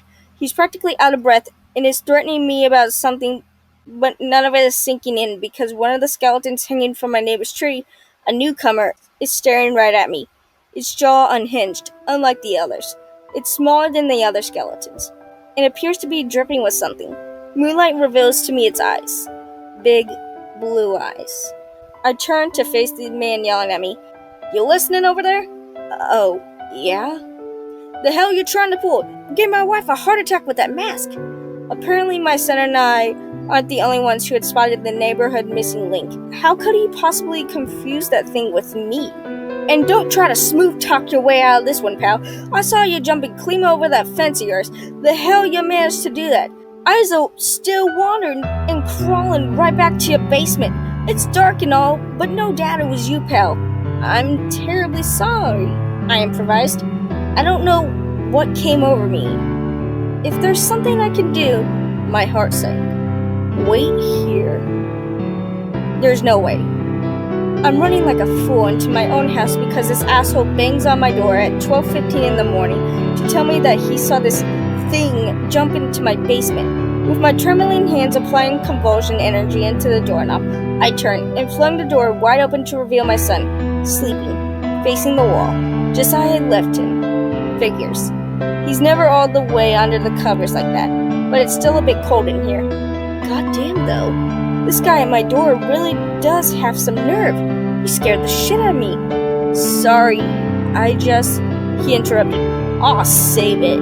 I ain't got no shits at all about your problems. Just stay the hell away from me and my family, you hear? Yeah, sure. A claiming chuckle digs its way into this angry toad as I recognize those freshly familiar bottomless blue eyes stuffed into the head of that skeleton. I gotta hand it to you, though. I nearly busted out laughing when I saw y'all running around wearing that kid's Buzz Lightyear costume. The Midnight Game is an old pagan ritual used mainly as punishment for those who have broken the laws of the pagan religion in question. While it was mainly used as a scare tactic to not disobey the gods, there is still a very existent chance of death to those who play the Midnight Game. There is an even higher chance of permanent mental scarring. It is highly recommended that you do not play the Midnight Game. However, for those of you who seek the thrill, searching for a rush, or for those developing the obscure occult rituals, those are simply instructions on how to play. Do so at your own risk. It must be exactly 12 a.m. when you begin performing the ritual, otherwise it will not work. You will need a candle, a piece of paper, a writing implement, matches or a lighter, salt, a wooden door, and at least one drop of your blood. If you are playing with multiple people, you will need their own of the fermented materials, and they will have to perform the steps below accordingly.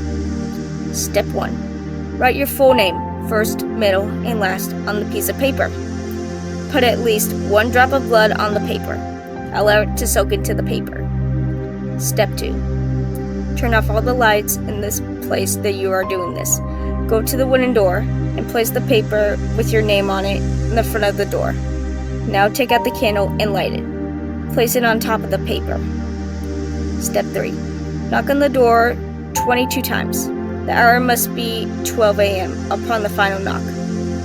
Then open the door, blow out the candle, and close the door. You have just allowed the Midnight Game to enter your house. Step 4. Immediately relight your candle. This is where the game begins. You must now lurk around your now completely dark house with the lit candle in your hand. Your goal is to avoid the Midnight Man at all costs until 3:33 a.m. Should your candle ever go out, that means the Midnight Man is near you. You must relight your candle in the next 10 seconds. If you're unsuccessful in doing this, you must then immediately surrender yourself with a circle of salt. If you are unsuccessful in both of your actions, the Midnight Man will create a hallucination of your greatest fears and rip out your organs one by one. You will feel it, but you will unable to react. If you are successful in creating the circle of salt, you must remain there until 3:33 a.m. If you are successful in relighting your candle, you may proceed the game. You must continue to 3:33 a.m. without being attacked by the Midnight Man or being trapped inside the circle of salt to win the game. The Midnight Man will leave your house at 3:33 a.m. and then you are safe to proceed your morning. Addition. Indication that you are near the Midnight Man will include sudden drop in temperature, seeing a pure black humanoid figure through the darkness, and hearing very soft whispering coming from an indistinct source. If you experience any of these, it is advised that you leave the area and avoid the Midnight Man. Do not turn any of the lights on during the Midnight Game. Do not use a flashlight during the Midnight Game. Do not go to sleep during the Midnight Game. Do not attempt to use any person's blood on your name. Do not use a lighter as a substitute for a candle. It will not work. And definitely, do not attempt to provoke the Midnight Man in any way. Even when the game is over, he will always be watching you. Good luck. You're gonna need it.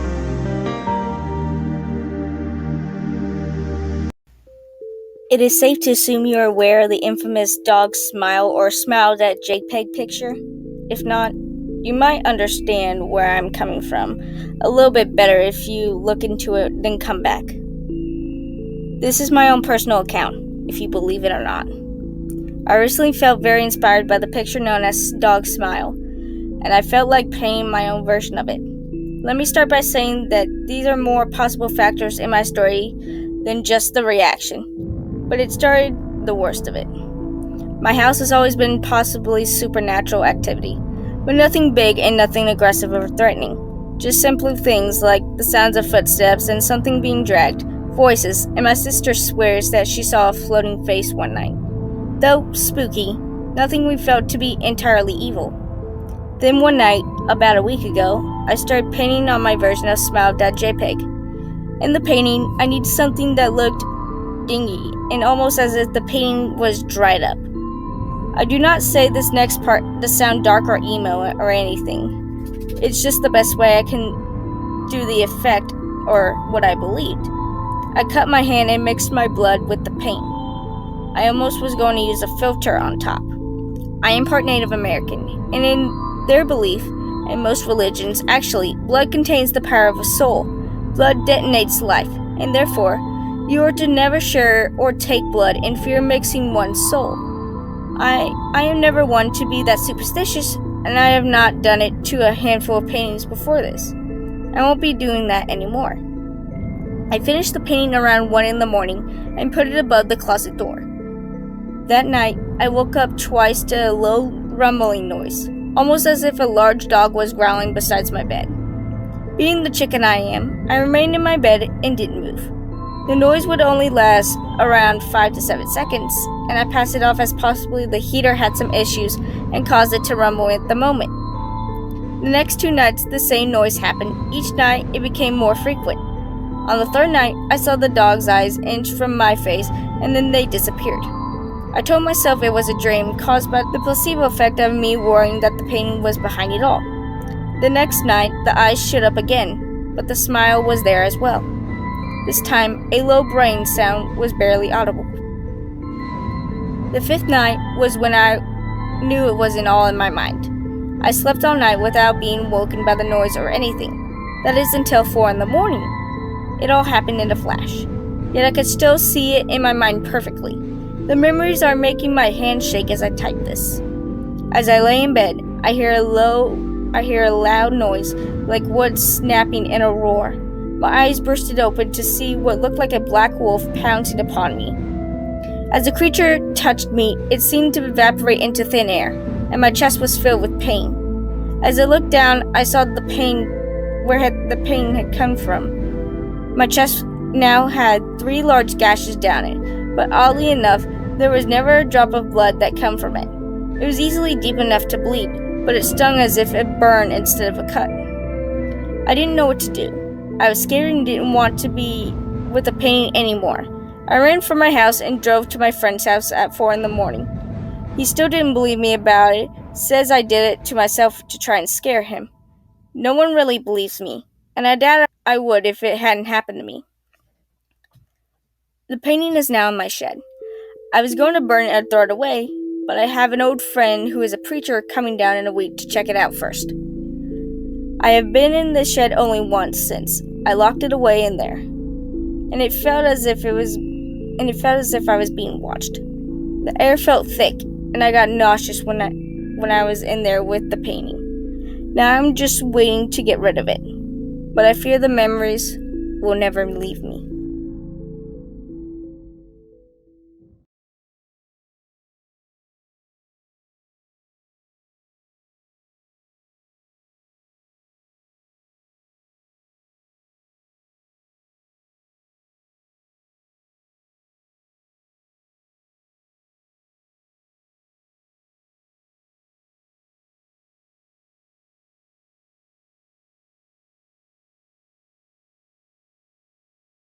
Waiting. I remember finally, it was September 15th, 1983. That was the year my wife and I escaped the busy world of New York to live our lives in the country, North Dakota. We lived happily there for several years, until I discovered my one true love, studying the seed eater. The seed eater is a disturbed human/bird creature that roams the forest, stalking children, abducting them to be part of the legend. On June 19th, 1987, I first saw it sitting in my tree on the front lawn. I was in a daze when I saw it. My destiny beckoned to me. It said, follow it, love it, learn it. Around the same time, 2 weeks later, I woke to a strange tapping noise on my front window. I knew it was him. I ran out of the house to see it sitting in the tree, just staring into my eyes. I was about to cry from the majesty of it. I remember it telling me that it wanted my help. I would do anything for it. On April 3rd, 1988, the seed eater arrived at my window again. I was overjoyed. It said it was time. And I remember, you see, the seed eater devours children to keep itself alive, indulging in their youth to live forever. I remember the little boy. Oh, what was his name again? Oh well, it doesn't matter. I remember going to his house and just simply knocking on the door at 4:29 a.m., but nobody would answer. I saw the bay window. It was the boy's room. I went to tell the seed eater. Let's just call him S.E. for now. He told me how to get his attention the next day. A couple of weeks went by, and the stench of flesh was getting disgusting. Where was S.E.? The parents of the boy put up lost posters last week. I wonder why they didn't worry for the first 2 weeks. Oh well, I'm not concerned. On May 14th, 1988, the boy was nothing but bloated, rotting flesh, and the S.E. is nowhere to be found. I guess my services weren't needed. May 15th, 88. He came. He took the body and requested another. May 16th, 88. 6 kids killed. 6 kids devoured. 6 more requested. May 18th, 88. However, losing people makes me wonder. The killer monster seed eater came tonight. He said kids weren't doing the trick anymore. He wanted something bigger. If you're reading this, you may be the only hope to finding out the truth of this thing. In my room, there is a journal. On page 49, you'll discover how to take the life out of this monster, but he's had me under a tight death grip. I couldn't do it, but maybe you'll have more strength than me. Goodbye, everybody. Trick-or-treating was something I always loved as a kid. It's something that I was too old for. Being 25 is something that easily puts a damper on childish festives, and being pregnant makes it even more difficult to join in on the fun. These aren't many happy families that take kindly to an adult wearing a vampire costume showing up on their doorstep to beg for candy. With an obvious baby bump to boot, the next year would be difficult because I'd be taking my pride and joy around the block. But that year, I had to deal with being too grown up for trick-or-treating. Just as I had every year since I turned 16. That doesn't mean that I didn't dress up or that I wouldn't be roaming the streets after dark. That just means that I wouldn't be going from house to house in search of delicious treats. That year, I dressed up like a vampire. I thought it would be a little funny because of my large stomach. I was since 6 months along, but I was showing pretty much a lot. I guess I ate a little too much for my own good or something, but that was okay. I was eating for 2. I decided to wear a tight black dress with spider fishnet leggings. I had on a Monica-style wig and donned a pair of fangs behind blood, red lips, and with pride.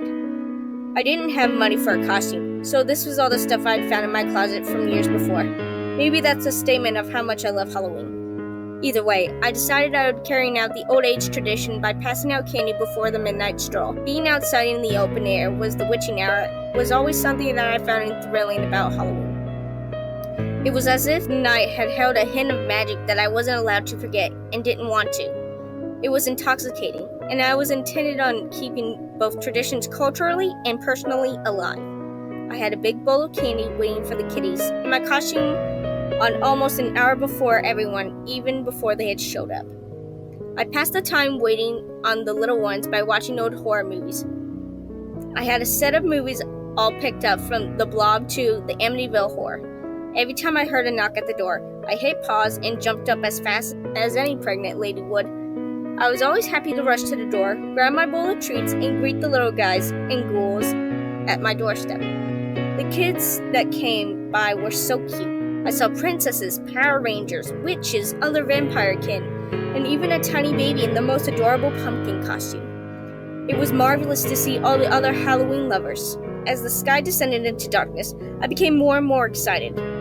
It was getting so close to the time that I could take my walk. The piece of candy left in my bowl had dwindled so much that the plastic bottom of the Tupperware was visible, and the trick-or-treaters were starting to get home less and less frequently. At 11:30 p.m., I hadn't heard the door in a while, and the last movie was almost over. Easing myself up, I started to stretch. It wouldn't be so bad if I went out a little early. With a sigh, I was ready to end the first tradition, one wordless passed down from adult to grown child over the years, and began the one I always enjoyed the most. It was time to walk out into the night and soak in some of the magic in the air. As I went for my keys, I was startled by a knock at my door. My hand went to my chest and I laughed softly at myself as I walked over and took up my bowl of candy. I already didn't need the rest of it, but I still grabbed a couple pieces and set them on the table before opening the door. Outside, there was an elderly woman and a small, thin child. The woman had her white hair tucked into a rigged bun. She had more wrinkles than a Shar-Pei pup and the brightest blue eyes I'd ever seen. She was a big lady, but she wore an almost elegant yet simple blue dress that hung all the way down to her sandaled feet. The child was a little unnerving to look at. Her hair was brown and matted in the areas with something dark red, almost as if it was matted with blood. It had to be a wig. It was so thick and long. The mats in it seemed coarse and impossibly large. She had to be an old-fashioned nightgown that she was tattered around, it seemed, and smugged with dirt. It was a great costume. In fact, it was the most elaborate costume that I'd seen all night. I grinned at her, exposing my vampire fangs, and said, "Well, hello, pretties. You're just in time for some treats on the night of trickery." My spiel made the old lady smile, but I didn't hear a peep from the little girl. I was about to lean down and allow her to take some candy from the bowl. I guess she was just shy, and I wasn't about to make her stick around if she didn't want to. However, before I could do so, the old lady said to the little girl, "Say trick or treat to the nice lady." After a moment of silence, I shrugged more to myself than anyone else. In the kindest tone I had heard, I told the little girl, "It's okay. I know what it's like to be shy. This can be pretty scary, huh? I'll tell you what. I have about 15 pieces or more of candy left in my bowl. If you open up your bag and tell me thank you before you go, you can have them all." I intended to give this little girl as much of the candy as she wanted that was left in my bowl to begin with, but it was obvious that her grandmother wanted her to talk. I wanted to give the little girl a nice Halloween, but I didn't want her to step on her grandmother's toes either. Even though I couldn't see her face, under the mess of matted hair, I was certain there was a sweet child underneath. If she was willing to put that much effort into her costume, she was almost like a kindred spirit. I knew in my heart she deserved a wonderful Halloween. I really hoped I could help. Being shy and trick-or-treating can be very taxing. She lifted her sack and opened it. It was small, as if made of a large blue plaid handkerchief. There was already a couple pieces of candy in it, but not many. It struck me as odd because a little girl like her had to have been trick-or-treating for a while. As I tilted the bowl toward the opening, I heard a tiny whisper saying, "Thank you." After dumping the contents of bowls into her bag, I smiled at her. I got my thank you, no matter how quietly. The woman smiled back at me and put a hand on the little girl's shoulder. She guided her away towards the street, so that she could disappear into the night.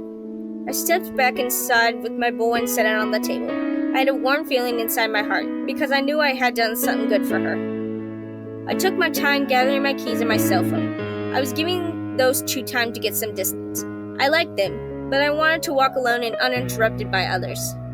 It was just going to be me and my unborn baby, enjoying the night of Halloween in its last few moments of the year. I was excited when I left my home and locked my door behind me.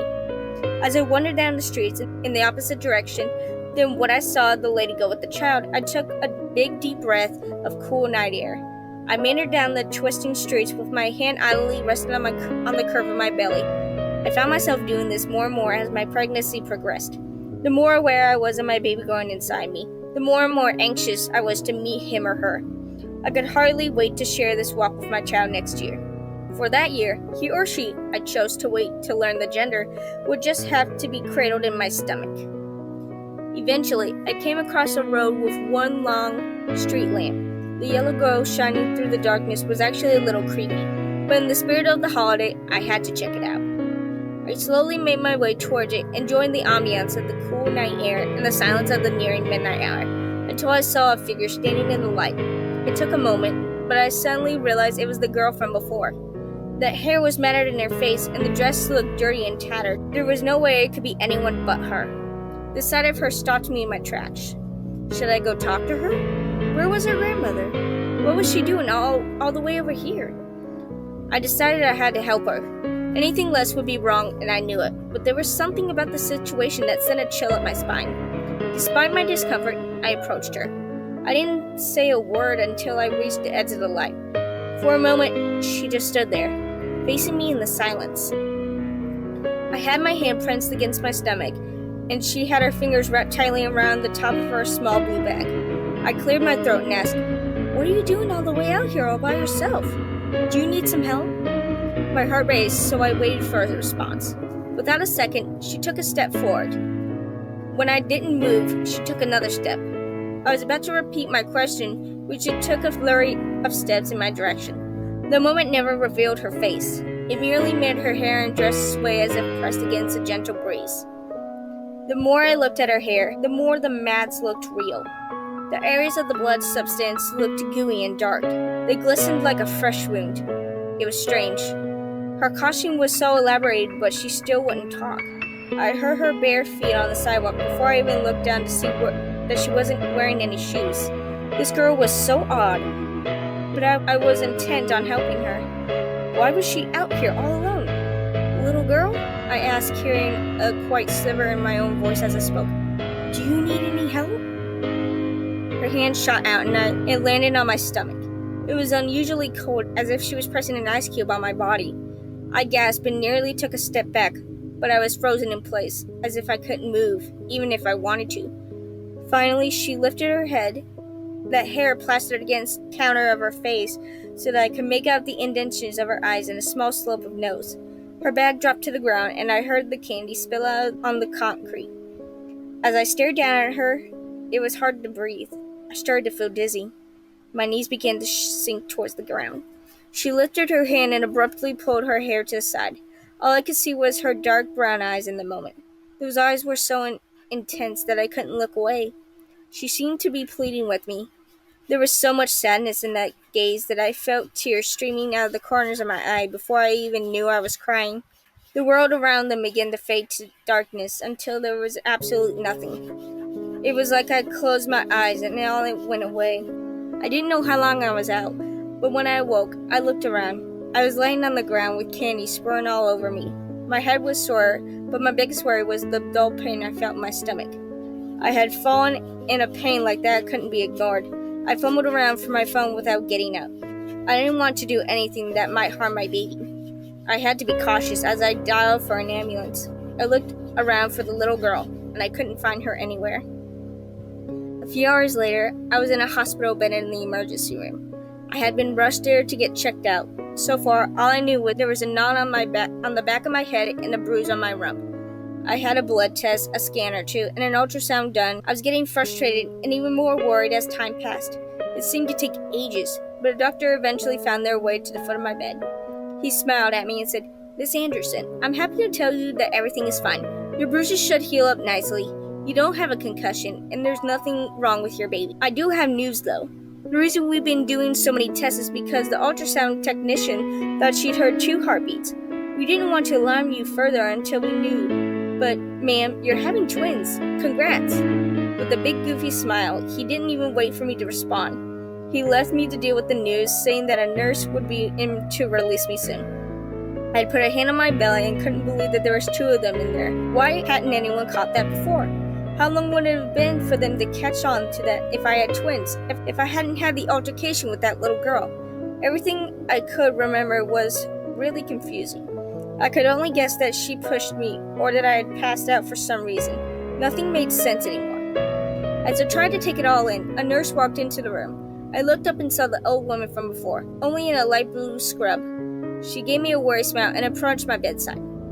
The world around me seemed to waver and I began to feel dizzy again. It was a good thing I was lying down because I think I would have fallen over if it wasn't for that. Were they sure I didn't have a concussion? She came to me and put a soft warm hand on my stomach, and a gentle stroke she told me, "Don't be scared. There's nothing wrong with the little girl you're carrying now. She'll be a sister to your son, and I'm sure you'll love them both dearly." That girl, she only knew sorrow and agony in her short life. You are her chance to try again. Feel free to rejoice. I was feeling began to fade. I felt myself shake it off as I heard a new voice tell me, "Okay, Miss Anderson, I got the IV out, and you can go home." I looked up to see a young brunette nurse with a chart in her hands and at the end of the bed. The old woman was gone, but I could the residual heat from her hand on my stomach. I was so astounded that I couldn't say a word. The nurse didn't seem to mind. She got the IV out swiftly and showed me to the front desk.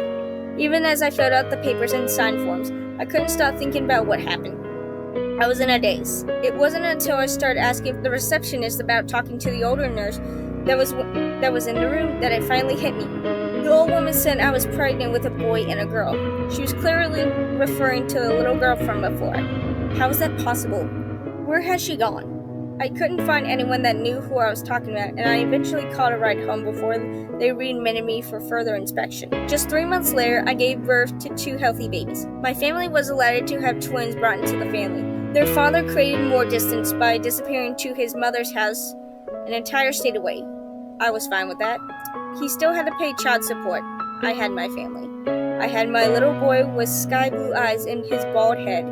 I had my little girl that came out with eyes as dark as the earth and enough fuzzy brown hair to be the talk of the town.